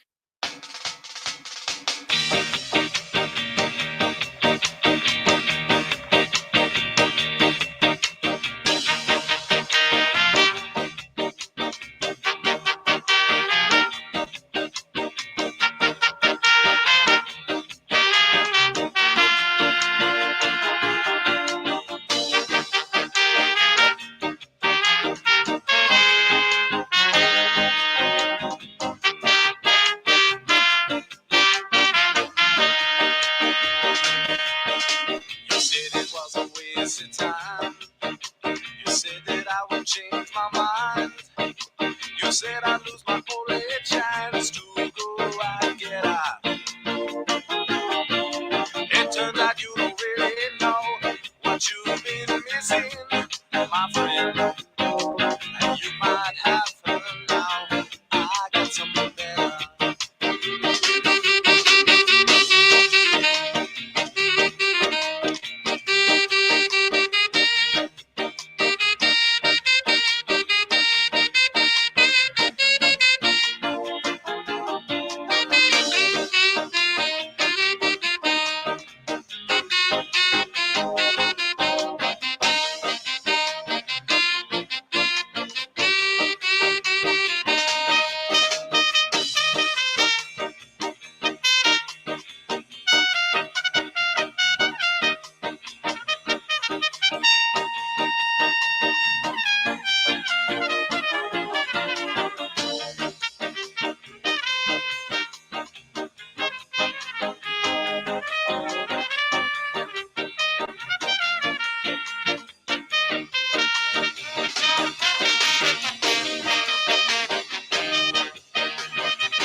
Text the round robin your questions, comments, wagers. Give us a reason.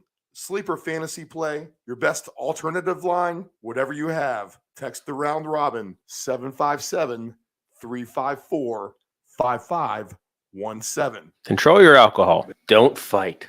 Don't drink and drive. Your one punch could kill someone. It happens. If you're behind the wheel, you may think you are fine, but then the other driver is under the influence of texting, and then you are done. Control your alcohol. Tired of your swimming pool's diatomaceous earth pool filter? The constant cleaning, green pool, cloudy water? I thought this was supposed to be clean. Trust your swimming pool's water quality with a custom sand filter install. A clean, easy solution for your swimming pool operations. Contact Dependable Solutions at 757-354-5517.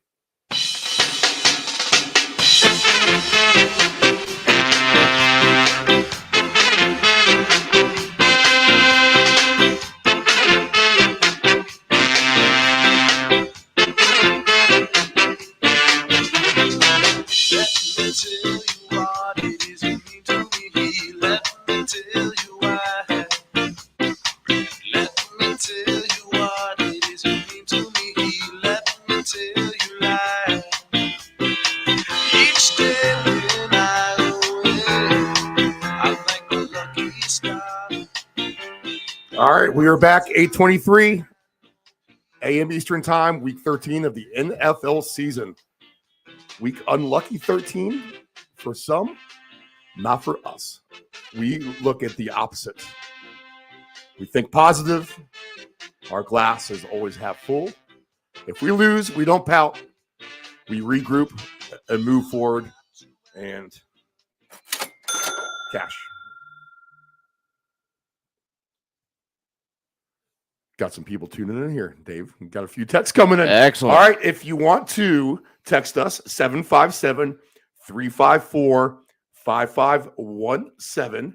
That's 757-354-5517.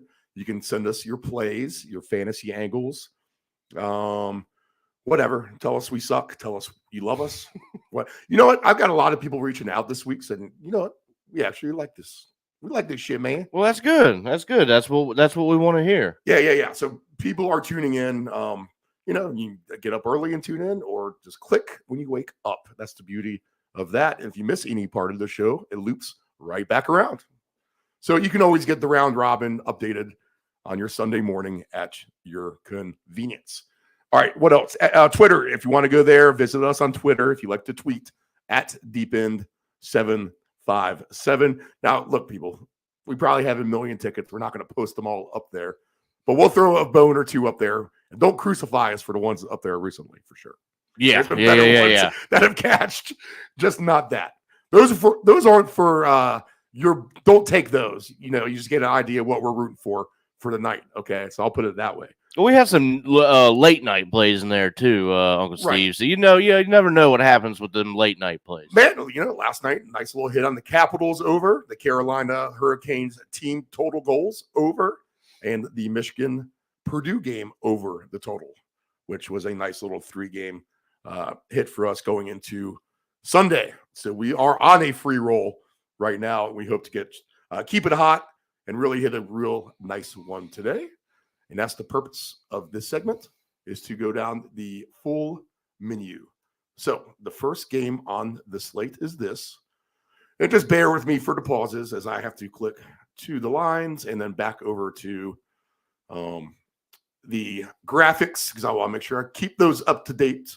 But the first game on the slate today is the Minnesota Vikings and the New York Jets. That game is in Minnesota. It is a 1:00 Eastern Standard Time kickoff. As I get the Minnesota graphic up here. There you go. Overall defense, Jets 5th, Vikings 23rd, Dave. So good game here. 3-point field goal favorite are the Vikings. Over under 44.5. You know what? I said it a little bit before, but this day screams overs. So if you're going to scream an over day where everything's going to go over, why not the Jets and the Vikings over the total of 44.5? The Vikings give up points. The Jets can actually score some points, I think, in this game, and the Vikings will get theirs for sure at home. I think 44.5 is a low number. I will push that through the roof a little bit. Dave Grande thinks this is a lower scoring game, but I think just by de facto nature in itself, these two teams are going to fly over this total. And you know what? I'm getting plus 190 at over 50.5 points. You can sign me up for that all day. If I want to get super crazy and say that the Jets and the Vikings will get the 55 points, then I'm going to get 3-1 odds. The touchdown scoring props are on. And when I mean on, I mean Justin Jefferson and Dalvin Cook. 2 touchdowns, maybe for both in this game, but one or the other. This could definitely be the Justin Jefferson 2 touchdown game as well. Any kind of passing props here? Kirk Cousins to get over 275 yards is plus 168. To get Kirk Cousins over 300 yards is plus 290. I think you could even get me on board with some of that stuff. And you know what? Dalvin Cook's going to run the ball well himself. I don't know what you're going to get paid out for the Dalvin rushing props. Let's see here. Dalvin Cook is over under 70.5. So for him to get, well, they have here we go. Alternate rushing yards for Cook. Plus 140 is 80 plus rushing yards. The Jets do have a good running defense. I think the points come more through the air today. So maybe I don't take that Dalvin Cook rushing number for alt numbers. But maybe if I have a regular parlay of just regular stuff, you can maybe talk me into Dalvin Cook over 86.5 yards for receiving and rushing. Mike White, quarterback props for Mike White. If you think he can throw the ball a lot today against the bad Minnesota defense, well, they're expecting it. He's paying off better than Kirk Cousins, which that's kind of interesting considering they're the underdog. But 275 yards plus is just plus 128 for Mike White. I think I would trust the Kirk Cousins props. That's what happens when you have to deal with Kirk Cousins, to be honest. But today against the Jets on what will be an over week 13 of NFL games across the board. This game flies over too, so it's game on. Nephew Dave, what do you think? So I automatically look at Jefferson for some scores, 1 or 2. That was my first initial thought. But as I've gone through, I'm going to go a different way with this game, Steve. I absolutely agree with the over. So I might do a couple things with this game. Definitely over 50 points. I could see it all day long. So there's 2 things that I'm going to take out of this game, and I'm making an official pick right here. Both teams to score 20-plus points, Steve, which I think is absolutely achievable. That's only going to pay out plus 130. But over here for me, that is plus money to add dancing partners with. And want to go with something, Steve, to kind of just, get back on the board here, get me a nice little hit. So I'm going to go with both teams 20-plus points, but I did see, Steve, an interesting weekly special. Uh-oh. Here we go. So, in this game I have for you, Steve, Mike White, 300-plus passing yards, and a Justin Jefferson receiving touchdown at plus 600. Could you buy into that? Wow, that's interesting. The odds say that Mike White's going to have a good passing day, honestly. And Jefferson gets 1 touchdown for sure. In fact, that's paying off better than Jefferson to get 2 touchdowns today. I know the 300 makes you a little nervous, but you got to think with the what'd you say, 21st defense in the league, Steve? Dave, meaning you could have 200 yards against the Vikings. So you got to think that, he lit it up. What was it, last game, I believe? Could he do it again? I mean, against a not great Minnesota Vikings defense? Then now I think they're a good team overall for sure. I mean, there's no doubt about that. But can he put up 300 yards on a not great Minnesota team? I think as far as the value goes, Steve, it's absolutely worth looking at. So I'm not going to put it in this parlay that I'm building now, but I'm absolutely come back to it at plus 600. All right. What else on that game? Talk about the Vikings a little more, David, while I mess with the camera a little bit more. Well, it's not a primetime game, is it? No. So Kirk Cousins could definitely have. So he could absolutely, tear it up. I do agree with you in the sense that I believe the Jets' passing defense is not as good as their run defense. So I would be just a little bit weary of the ground game there. But other than that, I think it's a total passing game. So you look at Jefferson for sure. He is, plus 100 just to get one. So you probably, if you're taking a shot, I would go ahead and bump that up to 2 for the value in a game that we definitely think is going to go over. So, yeah, Steve, and I see here for his alternate passing yards, Mike White, 300 plus is only at plus 220. So I would be more inclined to take that weekly special over the passing props, probably. Okay, Dave, I got great camera angles for now. All right. I think you got a winner, David. Over this game, it's obvious, people. There you have it. Take the over there. Let's go to Baltimore. 1:00 game. The Broncos in town with the Ravens. -9.5. Over under 39.5. You know what? I don't know why, David, and I don't even think Denver needs to contribute to this that much. You get 10 points from the Broncos, and this game is going over 39.5 points because I think the Ravens will have a big day at home and score a lot of points. And somehow, I don't know, this game's going to be weirdly 44-16 or something weird like that. And on a day where you're going to throw blanket overs across the board, you put it on some of the stink bag games that have no chance in your mind to go over. There's no way I'm taking the under in this case. You might love the alternate under in this game. You may love that. I don't care. If everything's going over, this game's going over too. Over 39.5 is easy. And to get to 50 points today with the Ravens getting the majority of the bulk of the load of that for you, then we are going to see they're taking the lines off the board on me, Dave, because we're moving the lines. They're listening to us like crazy, people. But to get the 51 measly points plus 400 on the money line all day long. And you know what? If you want to get the 55 points somehow in this stupid Ravens Denver game where Russell Wilson, no one wants anything to do with him. This somehow is going to scream a lot of points, and even to get the 55 points, God fucking damn it, plus 680 on the money line.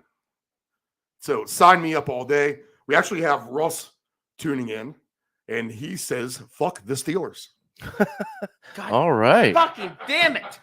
Aggressive first thing in the morning. So that's our first comment of the day.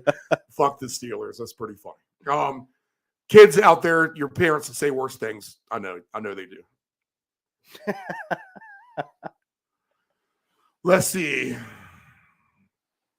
I don't know, Dave. What do you think? You're going to tell me I'm an idiot because you like under 32.5 or something like that, but go ahead. Yeah. So, Steve, I'm trying to find any other angle, which I'm sure there is, but, as we hung out just a little bit last night and watched a little college ball there, we discussed the games for today, and I think we had a little bit of a I wouldn't say a disagreement, but a different thought for this game. When we talked about it, Steve, you remember I wanted to go under, and I actually did make last night. I did put the under. Just what it is right now, 39.5 in a parlay. But I really want to go more than that, Steve. It's just the Broncos can't score at all. They're terrible on offense. And they have a decent defense, but I would think it's going to be Baltimore getting most of those points. Yeah, I just think. And you're right. If they do get 10 points, there's a good chance. But man, I don't see them really scoring that many, Steve. They're just not a good offense. And I'm saying the Ravens can get 40 points in this game because the Broncos might just give up. You're right. Completely. You're right. I mean, that's a long trip. They're flying back across country again. Here we go. We just left Carolina, but here we are. back in Baltimore. I mean, did they even? I guess they traveled home. I don't think they stayed on vacation out here. Maybe they should have. Maybe they should have gone golfing at some resort, built some team camaraderie or something. Right. I don't know.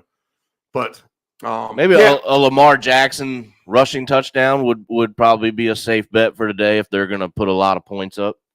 All right, so let's look at some of the props there. Touchdown scorer props today. Mark Andrews plus 600 for 2. Lamar Jackson plus 850 for 2. I'd be tempted to take that, to be honest. Today, Demarcus Robinson's plus 1,500 for 2. Cortland Sutton, he's going to get back. He's not back in the lineup, plus 2,300. Jerry Jeudy, he's back today. Look at this, plus 2,300. So the Broncos get some players back, and that could actually Dolchich, the tight end, 50-1 for 2 touchdowns for Denver. A little bit more offense to work with now, though, than they've had in recent weeks. So maybe Jeudy and Sutton can give them a little bit of a spark. Just a little bit to get the 15 points we need. I think I might have found another angle here, Steve, that it's kind of growing on me as I look at it. So here I have a scoring special. It's each team to score 1+ touchdown in the first half and 1+ field goal in the first half for plus 500 if you think that both teams will do that in the first half. I could see that. Actually, I could. That's paying pretty good just for I could see that. A touchdown and a field goal in each half. Well, is that kicker. really asking too much? You have Tucker, who's a nice kicker. Unless Denver doesn't stop Baltimore at all, and it's touchdown central for Lamar Jackson and company. You got to think. I mean, that's a fun little bit, Dave. I would be down for that. I wonder if you can parlay that to some things, because that's an interesting little angle without getting overly invested in the over either, to be honest. And it's at plus 500. That I feel like is great value for that. I mean, come on. Is that really asking too much? The Broncos are getting some pieces back to maybe help that bet move along. I mean, I might go ahead and play that, Steve. It's growing on me, and I just really don't think that's too much to ask. Nah, that's what we look for, man, to be honest. That's why we're doing the show, is to dig up weird stuff like that. You're just asking 2 teams to get a touchdown and a field goal in a matter of 30 minutes. And if it's going to be some kind of super over game, then that's a likely occurrence. To put that in perspective, Dave, so you have literally 20 points to work with, right? So and that could be so that gets you over the total of where it is now. To get paid 5-1 odds on an alternate total over, you're looking at over 52.5 points, so 53. So the value is, yes, you need less points to achieve that 5-1 in that half than you do the combined 52.5 overall to get paid the same number. Does that make sense? Yeah, absolutely. And so check this out, Steve. We might do one even better here. So that one was, like we said, a touchdown and a field goal for both teams in the first half, right? Yeah. So we're going to go up to each team to score 1+ touchdown in each half, and each team to score 1+ field goal in each half. If you think that can happen, that's at plus 2,500. What's that again? So both teams to score a touchdown in each half of the game. Yep. And a field goal in each half? And then both teams to score 1+ field goal in each half.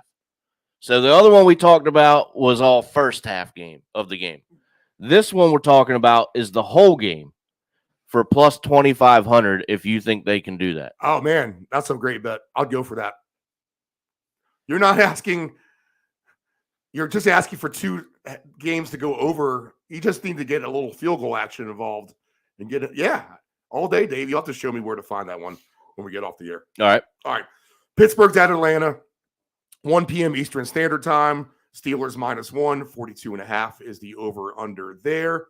I like the Steelers to, regardless of what Russ says on our text a few minutes ago, I like the Steelers -1, big time, and over 42.5. God, Maybe damn not it. equally as big, but Steelers in the over all day. Alternate over for the Steelers. This game and the Steelers on the point spread. This game has 34-21 written all over it. Literally. 37-21. We talked about all the games going over today. This is on the list, the Steelers and the Falcons, but I like the Steelers too. I could see them winning by a big number today on the road. They're a team that's trending in the right direction to me. And if the Steelers are trending in the right direction, you know that they're expected to do well today because our boy George Pickens, who we've been playing at big odds to get 2 touchdowns but never cashed, he's already down to 14-1 odds where we're getting 35-1 for many weeks. Here he is, plus 1,400 today for 2 touchdowns for George Pickens. Cordell Patterson plus 650. If you think the Falcons get their points, which they will, they'll get some. Patterson will be a big reason why they do that. Let's see. I mean, Najee Harris is plus 650. He should be back. But remember, he was banged up a little bit. The Steelers' defense is due for some scores. How about the Steelers' defense? 2 touchdowns today on a couple Marcus Mariota interceptions at plus 9,500. That'd be an interesting little play to mess around with, maybe. Steelers all day. A lot of points scored down in Atlanta. Each team scores, David. The Steelers score a lot more and win this game convincingly. Your thoughts? Well, I would love to see that because that would, make the Falcons fall back in that wild card race. So that would be great for me. So I would absolutely love to see that, Steve. But here I go. I'm going right back to that bet that we just made in the last game. And I'm going to do it in this one as well. Okay. And that's going to give you plus 1,800 for the Steelers and the Falcons to score a touchdown in each half, and for both teams to kick a field goal in each half, plus 1,800. These 2 teams could certainly do that. You know that you probably think the Falcons are going to get there. See if you can parlay those 2 you just did. Oh, I will. And let me know if they actually give you a number for a payout. Because that's something I would be interested in today as well, to be honest. In fact, I could even round robin that with all the games across the board. Oh yeah, I can do parlay the same thing. You're going to get some big numbers, man. That's an interesting strategy. David. So I've got. Oh yeah, I could parlay all those if I wanted to. It's letting me parlay. What's those. the $10 payout on that Ravens and the Falcons game that we're talking about? And we're talking about both teams to get a touchdown and a field goal in each half. Let me take this Jets pick off that I had real quick and do that. Yeah. Stop building your parlay, David. Yeah, you have to go back to that. I'll play with lines. All right, here we go. So for those 2 teams to do that, or those 4 teams, a $10 bet is going to pay out $4,940. $10. See, that's what we're talking about.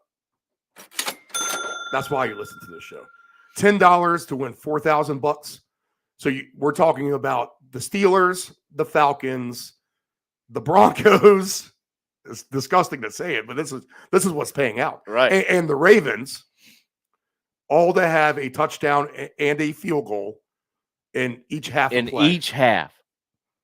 1 touchdown and 1 field goal in each half. That's 10 points. If my book doesn't offer that, David, I'm going to be giving you $10 and you can just throw that down there for me. All right. We thank each other at the end of the day. Okay. So, all right. We like points. I mean, I think that's pretty simple. All your props are on for the Steelers and the Falcons. Load them up. Patterson, Pickens. You want alternate passing yards for our boy Kenny Pickett here? Let's see what we got. Because I could see him definitely throwing and getting a lot. Oh, man, Kenny Pickett plus 320 for 275 yards passing today. Can Pickett get to 300 yards passing today? Against the Falcons, he absolutely can. If you watch the Falcons play against the Bengals, if you want to try to put some points up in the air against Atlanta, then it's almost like a, it's that hole in the fence at the border, David, that people keep climbing through. Right. Just walk right on in, because here you are, Kenny Pickett. Here's 300 yards passing. Come on in. Pure and simple, and a plus 630 on the money line. I'm tempted on that all day. Oh, man, I made some prop bets last night, and the funny thing is I should never do that because now I see so many other things that are like, here we go. Kenny Pickett. Going to have to – there's a couple things, David. Yeah, I like your bets for sure. Yeah, I went ahead and already I put that in. I had to jump on that. Okay. And I might look at a couple other games to do that too. Jacksonville is at Detroit. This is a big fantasy game according to Del Grande. The Lions are -1, over under 51.5. And yes, why not? In a game, in a day full of overs, let's go alternate over in this game.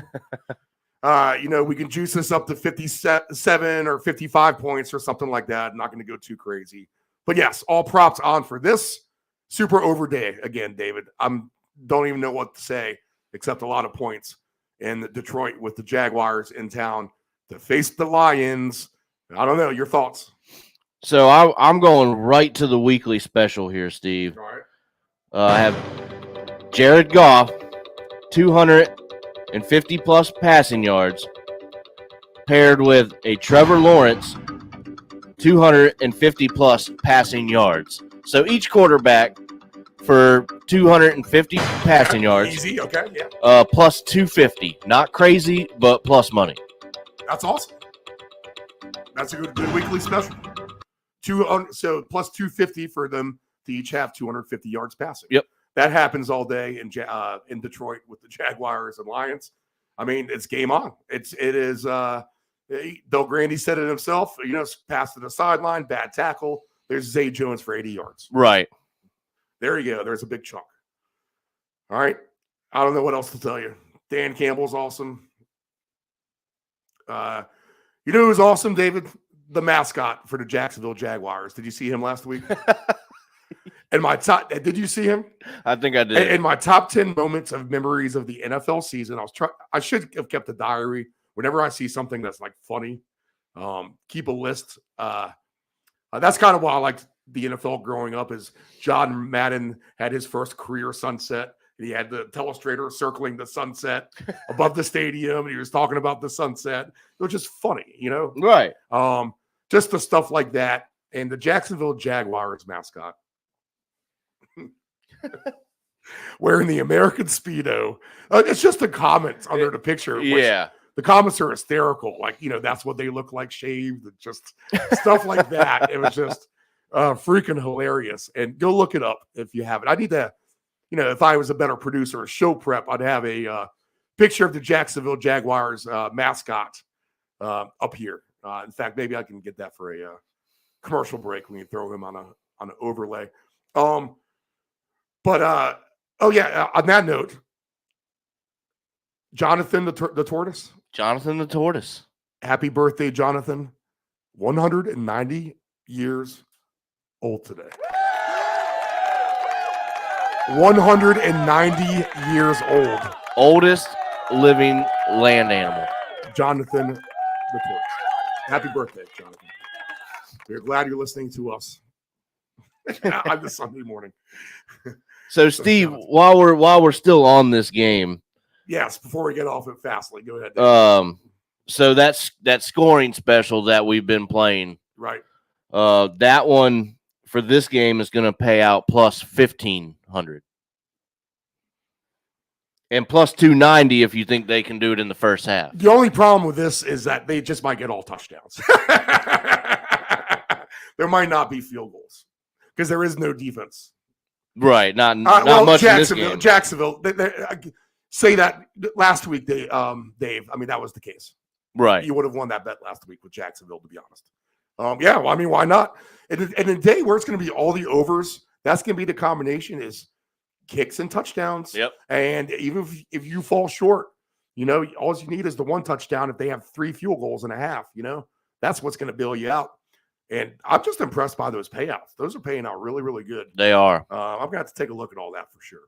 All right, one more game. We'll hit a break. Titans at the Eagles. Eagles minus 4.5, over under 44.5.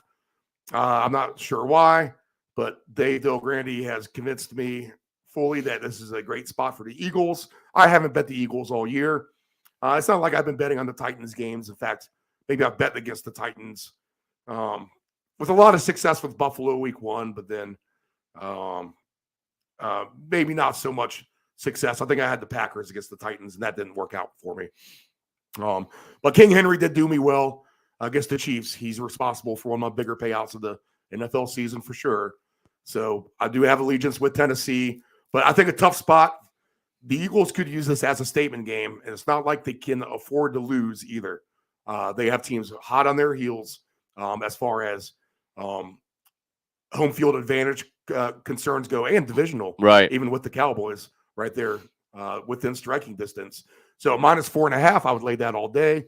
In fact, I would take the Eagles on an alternate spread as well. And you know what? If you're going to go overs again, why not? This game could fly over 44.5 points. Derrick Henry may get his.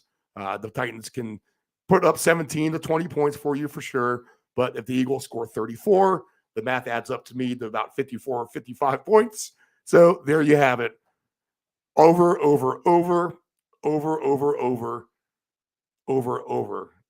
I gave each game that we've had 2 overs there, David, is what I did. Right. And what does your touchdown prop pay for this one? That's going to be plus 1,700. Okay. The Titans scare me about scoring that money themselves, to be honest. I just said 20 and that's it. Right. But can they split it evenly? Yeah, I would lay off that prop for this. But I think Philly gets theirs today and they win big. Give me your thoughts. We'll hit the commercial.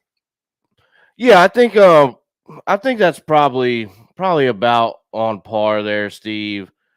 I think it'll probably be a tight game. I think the spread is probably appropriate. But it could be a statement game for Tennessee as well. So, if they want to come out, I mean, they've already, wrapped that division up basically. Maybe not mathematically, but I mean, let's just be real here. They're going to go to the playoffs. So are the Eagles. So I expect this one to probably be a little bit better of a game than most people would think. I think the passing defense for the Titans is decent. So the Eagles, I believe, are going to try and run the ball quite a bit. So I would go with some rushing props probably in this one. Okay. All right. So let's go ahead. We'll hit the last break. And we'll come back and do the rest of the slate. So next on deck will be the Deshaun Watson game. Interesting scenario there in Houston where his accusers have a suite in the stadium today. It'll be interesting to see what kind of I know what kind of reception he's going to get. It's not going to be good. No, it ain't. Let's put it that way. All right, we'll take a break. We'll be right back after this.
Don't ever bet what you can't cover. Wagering on sports is only fun when you do it the right way. Not every bet will win. When you get on a bad run, know it and avoid trouble. Know your gambling limits. It is estimated that 23% of car accidents each year involve a cell phone. That's 1.3 million accidents a year. Reaching for your phone, you are 4 times more likely to crash. Dialing on your phone, 2.8 times more likely to crash. And texting on your phone, you are 23 times more likely to crash. Attentive drivers are safe drivers. Hey, does your home have algae or stains on the siding? Is there grime built up on your deck or brick patio? Coastal Pressure Washing Services has a warranty of professional services. From pressure washing to window cleaning to deck and fence staining, as well as dryer vent cleaning, you got it all. Call Coastal Pressure Washing at area code 757-439-9810 or visit our website at coastalpressurewashing.net. Again, call Coastal Pressure Washing at area code 757-439-9810 or visit our website at coastalpressurewashing.net. Text the round robin your questions, comments, wagers. Give us a reason. Sleeper fantasy play, your best alternative line, whatever you have. Text the round robin 757-354-5517. Family owned and operated, CP Shuckers Cafe and Raw Bar specializes in delicious cuisine, refreshing drinks, and a laid back atmosphere. We opened our doors in 1995 and have enjoyed being a place to either relax or celebrate ever since. Whether you are in the mood to indulge in a great meal with your friends and family or watch the game, we promise that our inventive menu, attentive service, and skilled bartenders will have you truly satisfied. Both of our locations have spacious outdoor patios for enjoying the breeze and catching a little sun. Our friendly staff at CP Shuckers will make your next dining experience a pleasant one by delivering personal care. We are open until 2 a.m. Full menu will be served until 10 p.m. and late night limited menu until 1 a.m. For larger parties, please give the location of choice a call. Pacific Avenue, 757-425-8676 or Shore Drive, 757-412-2929. More information at cpshuckers.com. Thank you for your continued support and have a shuckin' good time. Tired of your swimming pool's diatomaceous earth pool filter? The constant cleaning, green pool, cloudy water? I thought this was supposed to be clean. Trust your swimming pool's water quality with a custom sand filter install. A clean, easy solution for your swimming pool operations. Contact Dependable Solutions at 757-354-5517. Know your gambling limits. Don't ever bet what you can't cover. Wagering on sports is only fun when you do it the right way. Not every bet will win. When you get on a bad run, know it and avoid trouble. Know your gambling limits. Control your alcohol. Don't fight. Don't drink and drive. Your one punch could kill someone. It happens. If you're behind the wheel, you may think you are fine, but then the other driver is under the influence of texting, and then you are done. Control your alcohol. Ring in the holidays with the Round Robin, a very special Week 15 broadcast live from our Deep End Christmas party on Sunday morning, December the 18th from 8:30 until 11:30 a.m. Eastern Standard Time at CP Shuckers Shore Drive location in Virginia Beach, Virginia, USA. Breakfast, refreshments, specials, and more. Join us for the live show on Sunday morning, December the 18th from 8:30 until 11:30 a.m. Eastern Standard Time. Have a great holiday season. This is the Deep End Broadcasting Network.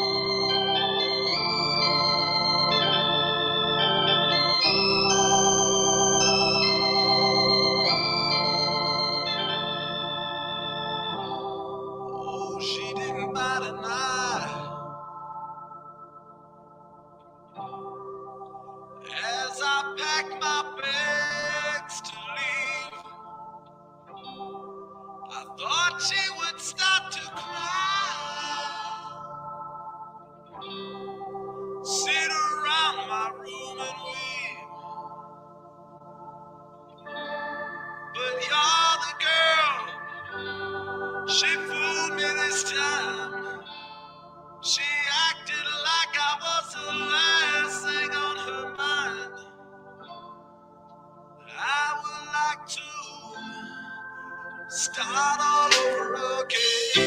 song's very appropriate for Deshaun Watson. Yeah. Coming back into Houston today for sure.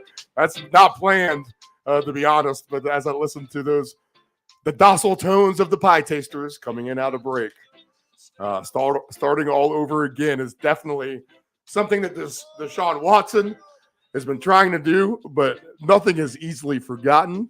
And he left a trail of destruction in his wake in Houston, and he will hear it today from the fans down there in Houston. Dave, this game, I don't know why. The over-under in the Houston Texans game is all the way up to 46.5 points. That makes no sense to me. The Texans have done nothing to warrant scoring that many points. You could almost by nature, I'd say, man, under 35 points has to be paying huge in this scenario, but this is the Texans Super Bowl. They will play inspired, I think is the word today. I mean, they are going to play inspired against their former quarterback, Deshaun Watson, and I expect Houston actually these are professional football players at the end of the day. We talked about them not having talent, but they do fight hard. They were embarrassed last week in Miami. At some point, you're going to have pride, even at a 1-9 football team. And if you can get your licks in on Deshaun Watson today, then that's what you're going to try to do. That being said, I mean, you have players like Nick Chubb who can put up some points for you, and Amari Cooper has been having a great season for Cleveland. I don't know why the over-under is a 46.5 spread here in this Texans game, because I just don't think of overs and the Houston Texans. But here I go again, Dave. Why not? If all these games are going over, then this one absolutely does as well. 30-27 is written all over this one way or another. Give me your thoughts. Yeah, I think so, Steve. So I actually, in a parlay that I built last night, I took them on the spread at -8, where I believe it is now. Throw these in your multi. Dave, if you're going to keep adding to the one you did earlier, I would add this to your list. Well, this was one I made last night. Okay, cool. Yeah, I that other one I just left at the 2. Yeah. So now if you add on another $5 and add this team in there, that's going to pay a lot more than 4,000. I'll tell you. Oh, no doubt. No doubt. This game can do that as well, but go ahead. I'm not sure that Houston wins, but I think they absolutely cover today. Like you said, they're gonna be real inspired to shove it right up, Watson's ass, so to speak. Yeah, I know. It's almost like watch your verbiage, because he might be insinuating some weird, he's a crazy motherfucker, man. So, what do you want me to say about that guy? Yeah, it's just that's what I did with this game. I haven't really found anything else that's very appetizing here. Let me look for, and I'll bet they probably don't even have one for this. Nope, I don't even see a weekly special for this game. So it's not there. So that makes me not want to really do anything with this game more.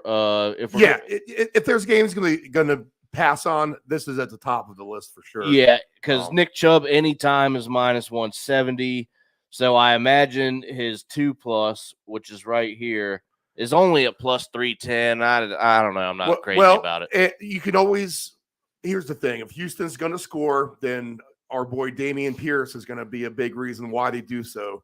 And a +440 for 2 touchdowns, that's not the worst play on the board, to be honest. No, not at all. It's a short price for a 2-touchdown scorer, but Pierce, for the Texans, if he gets the opportunity today to get anywhere close to the goal line, which if we think Houston's going to put up a good effort today and do that, then Pierce can absolutely get 2 touchdowns for sure. No doubt. I would have to agree with you. And he's at -110 for 1. You'd think he'd at least be able to punch it in.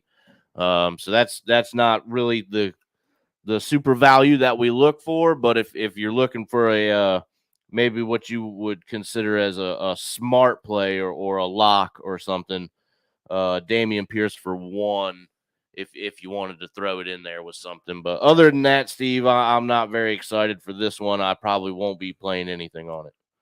One team I've been playing on are the Commanders. Dave's had he's been able to pretty much call some stuff there with Heineke and his props and stuff like that. So Commanders 1.5-point favorite at the Giants. This is kind of a pseudo system play, although there's that game in hand. Technically, the Commanders trail the Giants in the standings, yet they are a favorite on the road at a team with a better record, even though it's just a weird half game. The moral of the story is that Washington has to play their bye, and the Giants could either win or lose that week. If they lose, they would be tied. But still, no reason why the Commanders should be the favorite on the road, technically. So that is system play written all over it. And for that fact alone, the system play, which is 4-0 on the year, and we talked about it every single time, why would I not do it today with Washington, who's on a roll, and they've already been paying out as well. Washington -1.5, I like. And if they're going to win today, they're going to have to actually score a lot of points, I think, as well.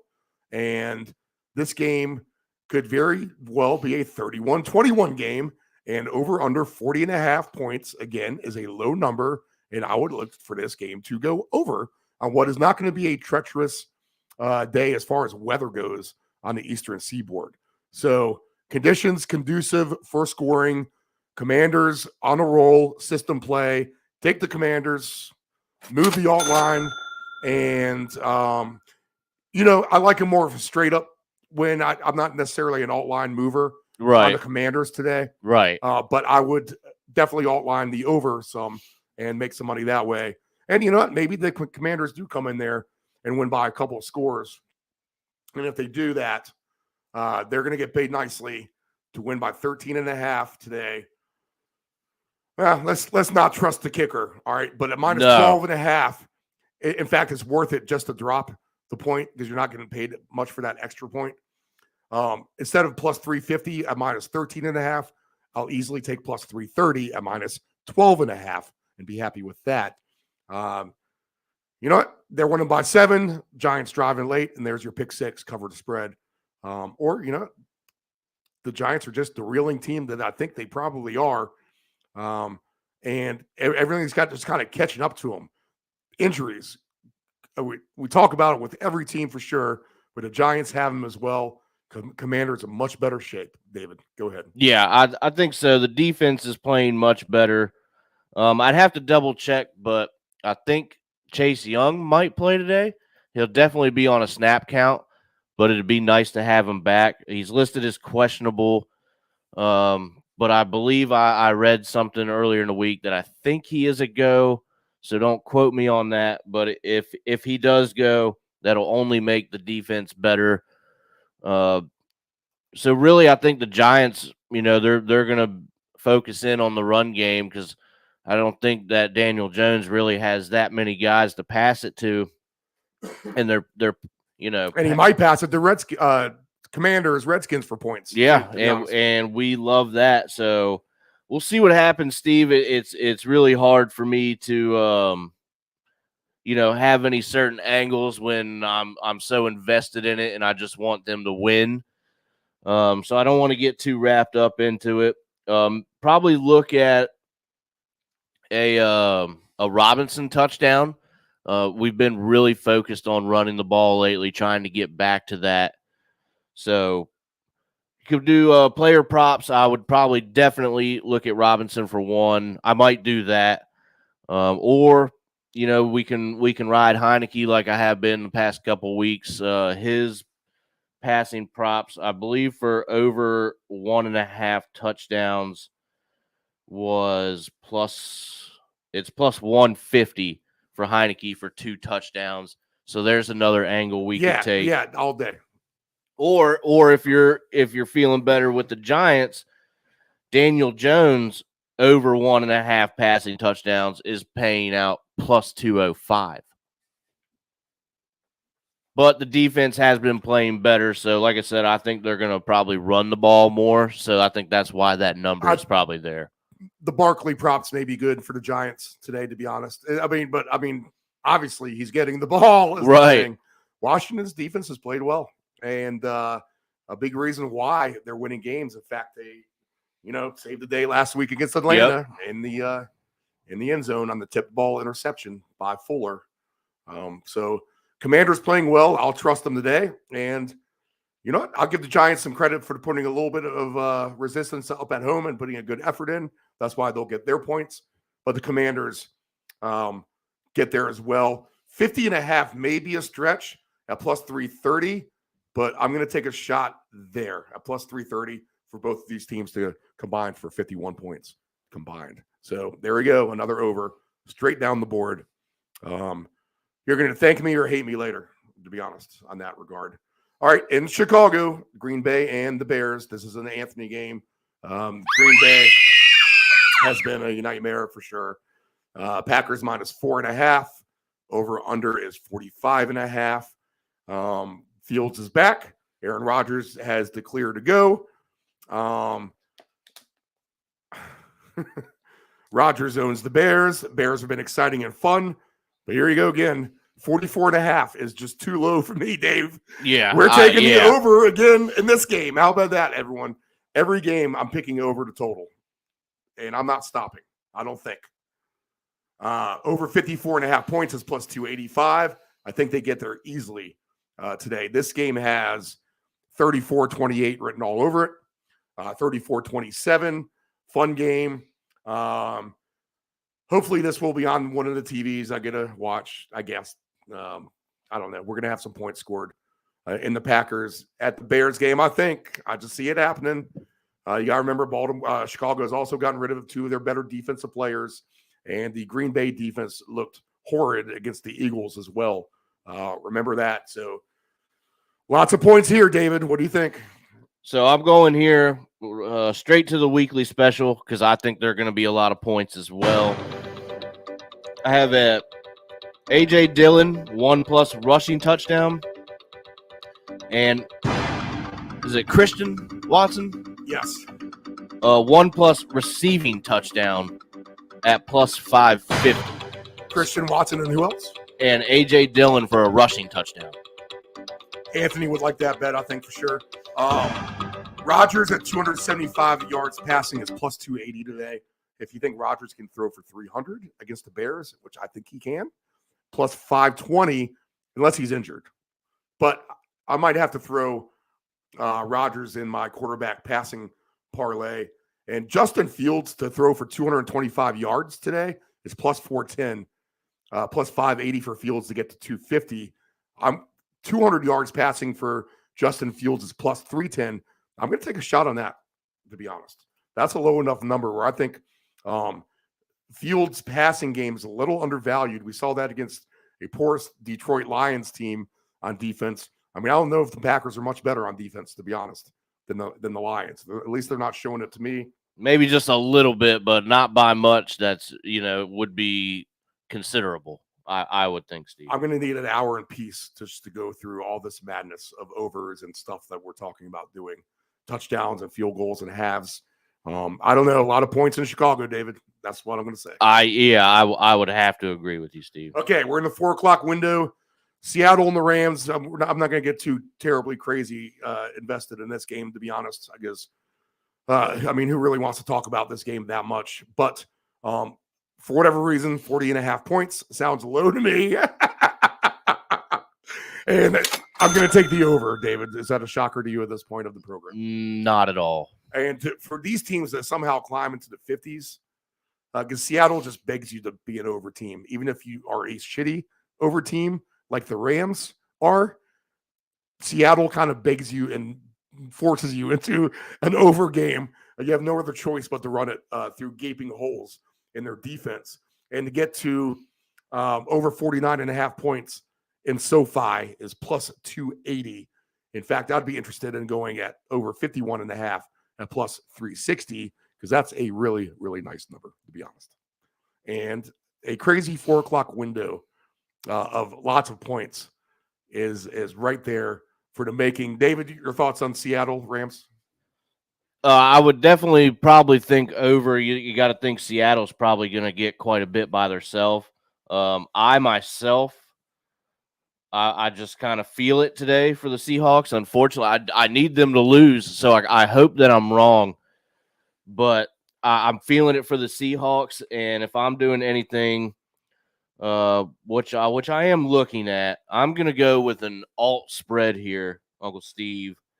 For the Seahawks of probably at least 9.5. At 9.5, it's going to give me plus 121. So we would need a lot more points. 13.5 is plus 190.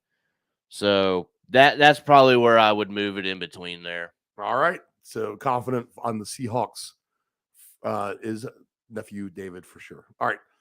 Interesting game. This could be in the rain now. Miami is at San Francisco. This is the one game where I'm not going to play over the total because the Niners have too many injury concerns to me. And, you know, if it was going to be a fast track, I would really like Miami in this situation, to be honest. Even though I'm the biggest 49ers backer in my mind, I think. I'm starting to lean towards Dallas a little bit over there, David. Overall, for the best teams, I'm not counting Washington out. Not counting Washington. I would hope not. Only because there's always that sleeper in the playoff scenario who comes along and beats people. Right. A la the Cincinnati Bengals, Patriots have passed when they sucked, etc. Right. But interesting game. I'm going to watch this more as a fan today. This is going to be a no play for me. I don't like to bet on Dolphins games. I like to bet on 49er games, but too many injuries. And I don't want to get bad losing to the Dolphins team. I don't like if things go wrong for San Francisco. So how about that? Pass for me on everything this game. What about you? I actually like the Dolphins in this spot, Steve. Yeah, I would just go straight up money line at plus 170 and just give them a shot. I kind of like that play. That might be something that I do later as I think about that more. And the reason I say that is because of the injuries for the Niners. I do think the 49ers are a good team and have a good possibility of going on a deep run there in the playoffs. But in this particular spot today, with the injury report the way it is for the Niners, I'm going to go ahead and give it a shot with the Miami Dolphins on the money. They're line. hot. Why would you not? Yeah, I mean, I think that's a good play. And they have the best wide receiver tandem in the league. You gotta have to respect that, and so they're going to try and get them guys going. I think it's a pretty good win for the Dolphins. I don't think it's a blowout. When I say that, I mean a strong win against a good team. Well, if you get a double-digit win, you're going to get paid plus 520 at minus 9.5 odds on Miami, which they could do that. Absolutely. So, you know, if you like Miami and you want to play a little bit of an alt line, Dave might not stretch it, but, you know, if you need to find something to do and you want to root for your Dolphins, stretch that number out because they can beat what's going to be a banged-up 49ers offense today. That's a good matchup, the defense against the offense. But, man, they got some weapons on that Miami offense. Indeed. I mean, they are just the wide receivers are insane. So can the Niner secondary be worth its weight in gold, all right, for the lack of a better bad analogy there today against Miami. So interesting game there.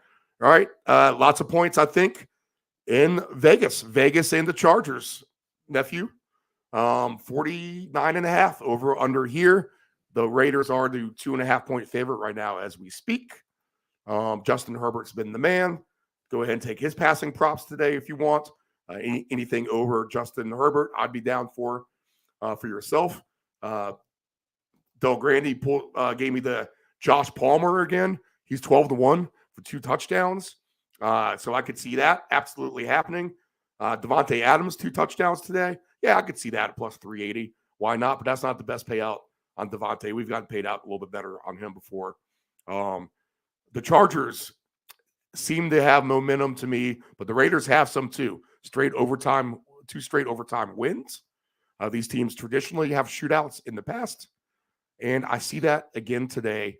49.5 points is not enough. These teams clear close to 60, and if I'm going to go alternate total again, which maybe I don't get too greedy, just to get the 55 points is plus 176. But if you want to get to 61, you know, so yeah, Yeah. If you want to get to 61, it's going to be 34-31 or something, and plus 350. That's not the greatest payout to me. I think I'd be safer doing a plus 176 for these two teams to somehow get the 55 points. I think that's easy. And a good, what will be probably a good game. How do you not take the Chargers plus 2.5 or straight up either? Right. Plus 116. I feel like they have just a little bit better product than what the Raiders maybe have to offer. You know what? I don't think these defenses stop either one of these teams. Lots of points, Dave. I'm on the same train there, Steve, for sure. I think there's going to be points everywhere. So we're definitely all over. Or I also kind of like that money line Chargers play as well. If you pair that in with some other stuff, absolutely. I mean, why not? I think the Chargers, like you said, are just a little bit better.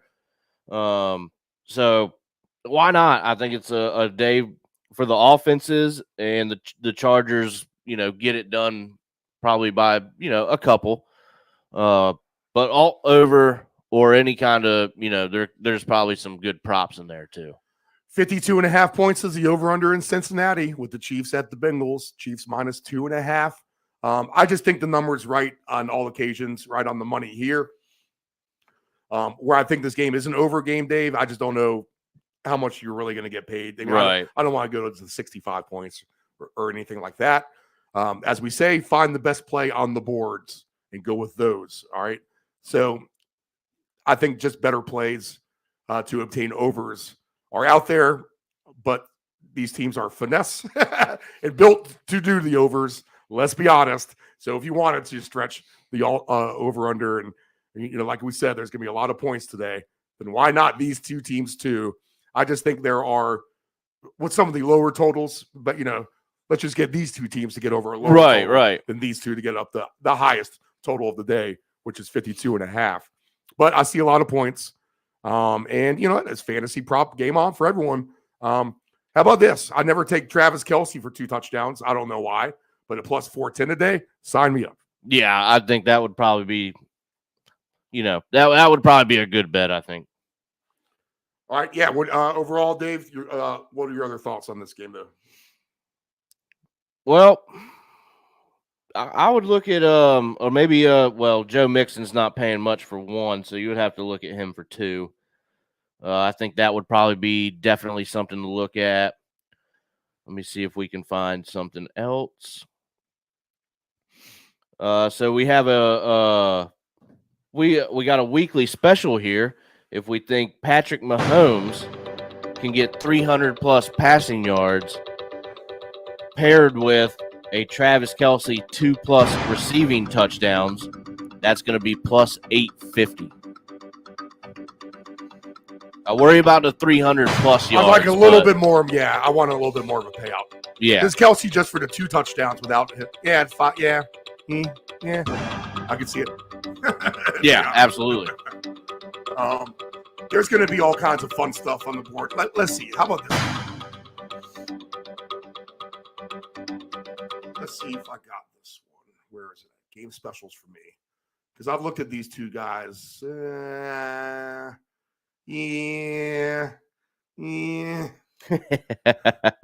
My payouts aren't that great. Let's see. Hold on. I don't export a special menu as much as I maybe should here. There's just some weird ones. I don't care. Right. Kelce to get the first and the last touchdown. I mean, I don't know. That's just a guess, right? Right. We can't throw shit out there like that. A lot of cussing today on the show. In a feisty mood today.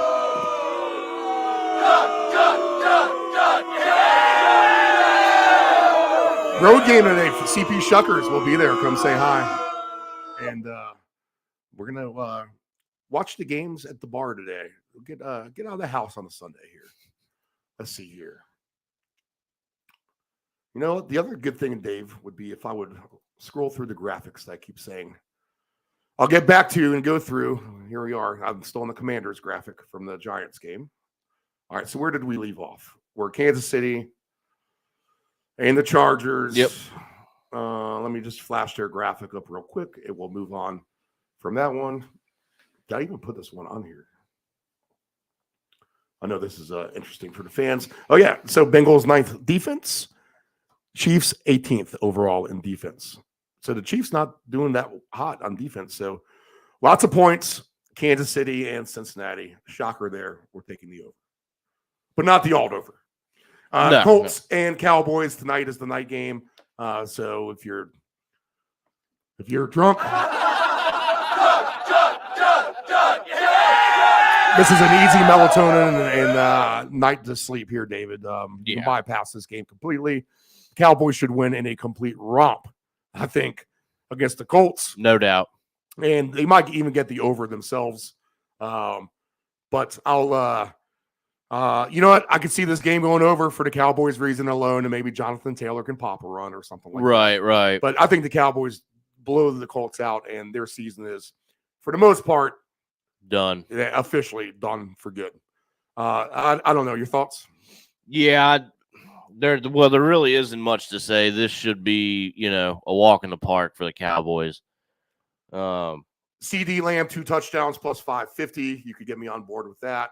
Tony Pollard plus 490. Get me on board with that. Dalton Schultz. He's gone to the act last week. Thanksgiving game, which we called, by the way. Yep. 10-1 odds for him for 2 touchdowns.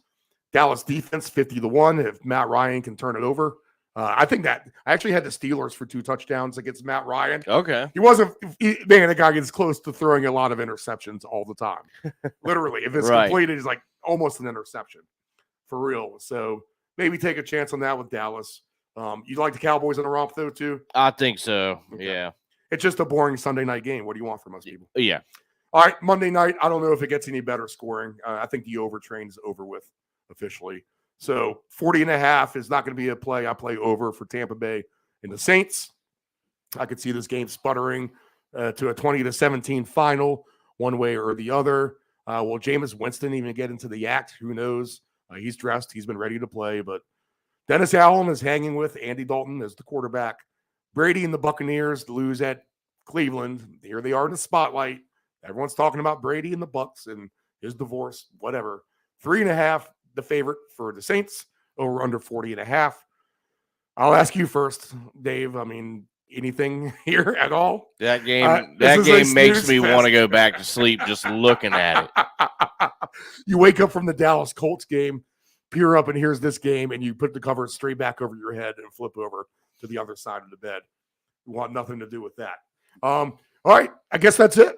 We went through the list. There's your deep dive. It is right at 9:30, so that's a great time to get off the air for us. We'll review the plays. I'm going to take all the overs. Feel free to move them at will because I think this is going to be like a super over day where totals fly over the total. Totals fly over. Absolutely. So 44.5 over in the Jets-Vikings for sure. Sign me up on the stupid Broncos and Russell Wilson in that horrible offense. Get a couple players back today. Over 39.5 easily on an alt over. Somehow, some weird way that we don't expect is just going to happen. Watch. Seattle and the Falcons love the Steelers and the over in that game. Jacksonville and Detroit over in that game. Tennessee and Philadelphia. We like Philadelphia at home to make somewhat of a statement. And, a lot of points to be scored there too. 44.5 is the over-under. Take it. There's no reason in the world that an over-under in a Texans game should be at 46.5 points. So you take the over there just on principle of this makes no sense. This game has to be going over. Right. So 46.5 alternate over. Juice that up a little bit if you'd like. Texans play tough too against Cleveland. I'll get on board with that a little bit. The Commanders, I like them on the road. I think you can even move the alt line some on Washington. A divisional game might be too tough for that. But an over game, I think, 31-21. Here we go. Get over 40.5 and fly over 50 as well. Green Bay and Chicago over there. We're going to go over in a 40-degree Chicago day, which is beautiful in that neck of the woods for those two teams, to be honest. Rams and Seahawks for no good reason whatsoever. The Rams have done nothing to show it, but Seattle's an automatic over. So we do that here again, over Seattle in the Rams, 40.5, and move that line where you want to. Miami and San Fran is a pass. The Chargers and Raiders taking an alternate over there. Justin Herbert's the man. How is he an underdog actually in this game? Chargers, I think, win this game as well. Trusting Justin Herbert more than Derek Carr is basically the moral of that story. But alternate over, a lot of points there. Los Angeles and the Raiders. And Chiefs, Bengals, if you need to, go ahead and bet it over there. Everything else we pass on down the board. As far as player props go, for me, I'll look at Justin Jefferson to get 2 touchdowns today. I might look at Kirk Cousins' alternate passing over total plays. Let's see. Steelers. I'm going to take Pickens for 2 touchdowns because I can't get off that bandwagon until that cashes, although it's a lower paying bandwagon. If you like Cordero Patterson, he can get 2 touchdowns, I think, today. A lot of points scored there in Atlanta, I think. Detroit, it's game on for points in that game. Zay Jones is paying well at 12-1. Maybe a DeAndre Swift for 2 touchdowns as well. I'll have to take maybe a look at that in Philadelphia. No props there. I'm just going to trust my instincts on the game line. And if, you know what, I'll give Damian Pierce a chance at home with the Texans to score a couple times. I'll put him in as well. The one person who's been doing great for me is Christian Watson when he's available to play. And for the Packers, I will take him again to score some touchdowns. So Christian Watson, I'll look for him to score. Other props, Justin Herbert passing yards. I'm going to be good with that today. And I'll look at Josh Palmer to get a couple touchdowns, I think, as well. And go ahead and throw me in with Travis Kelce for 2 touchdowns today as well. I might even look at the 3 touchdowns for Kelce because he actually gets 3 touchdowns on a lot of occasions, to be honest. 20-1 odds today for Kelce to get 3 touchdowns. I think I'll just parlay in with the 2 with the other players. All right, Dave, your picks. All right, so first up I'm going to go with the Jets and the Vikings, both teams to score 20-plus points.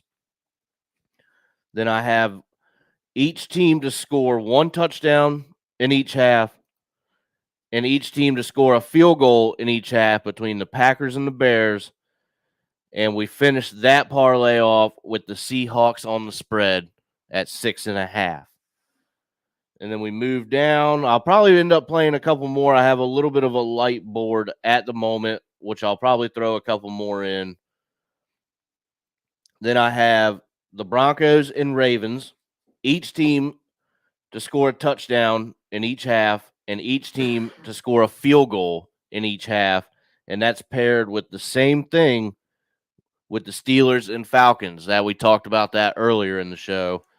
I'm going to have to play around with some of these. Yeah. So I have that. And then lastly, I have the Texans. I have them at +8 on the spread, under 39.5 in the Broncos-Ravens game, Steve.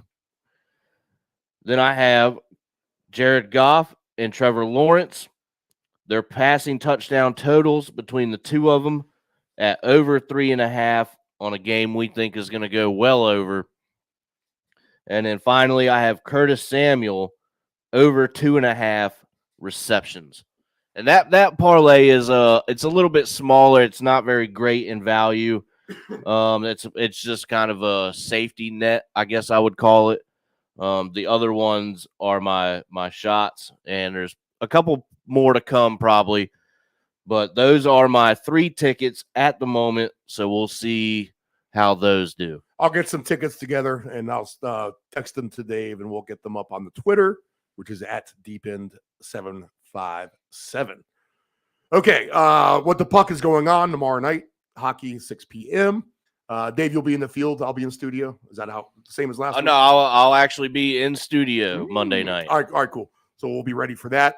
The Friday soccer paycheck is on break officially until right before Christmas. All right. We could come out back on for the English Championship.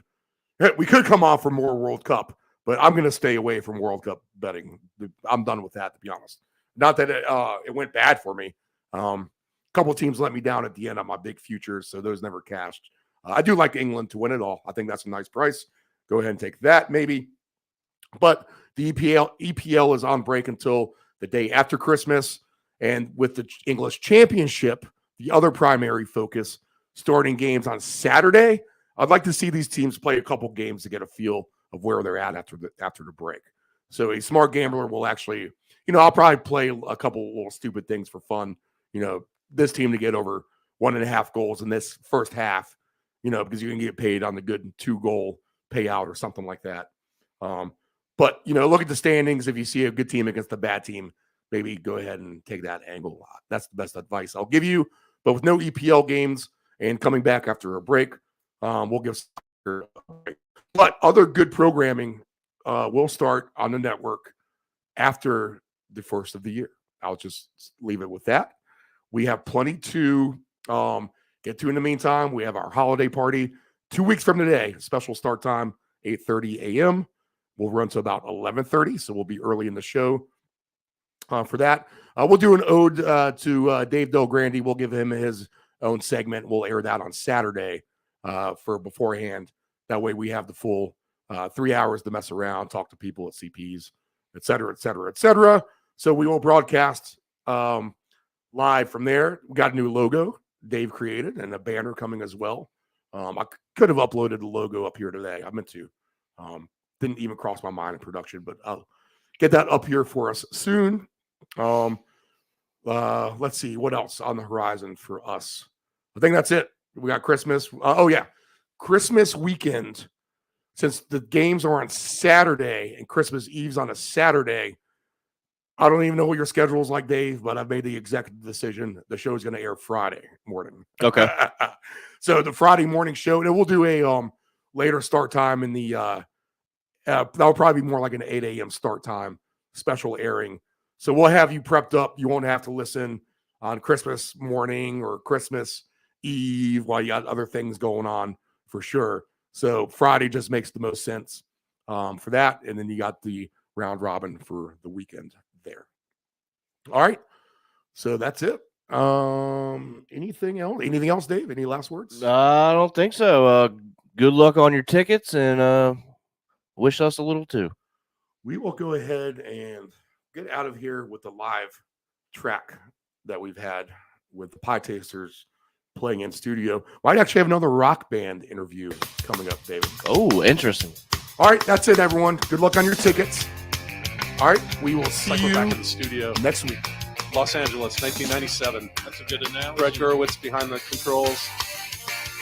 This is Brett.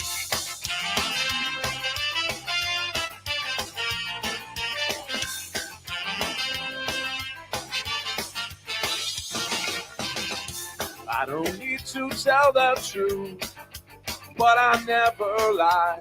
I don't need to bow to you. You're just passing by. I never wanted to be the one you bitch and moan and come home to. But as long as you look good, I come back to you. Get inside my troubled mind with all of your threats. Sometimes I think I was blind. Not before we met. I never wanted to be the one that you depend on for your life. When you cry, it smells like soup. Sound like Shona knife. Never feel though I said all night. I gotta ride. Each time I said all night. No, I just might. You make me stay all night. It's just that side of you tonight that makes me stay all night. I'm gonna stay all night. You're an evil little girl.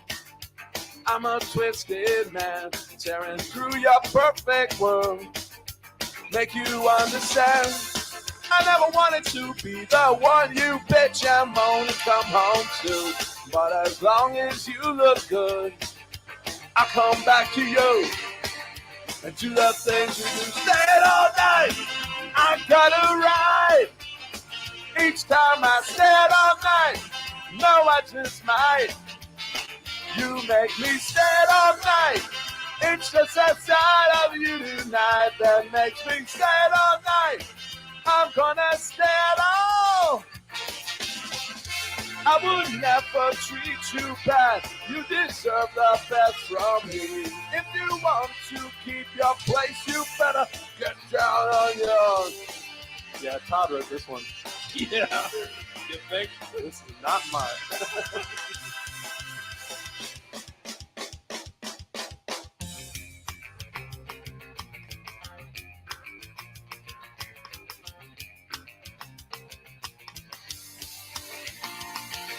Stayed all night, I got a right. Each time I stayed all night, no, I just might. You make me stay all night. It's just that side of you tonight that makes me stay all night. I'm gonna stay all night. R.I.P. Todd.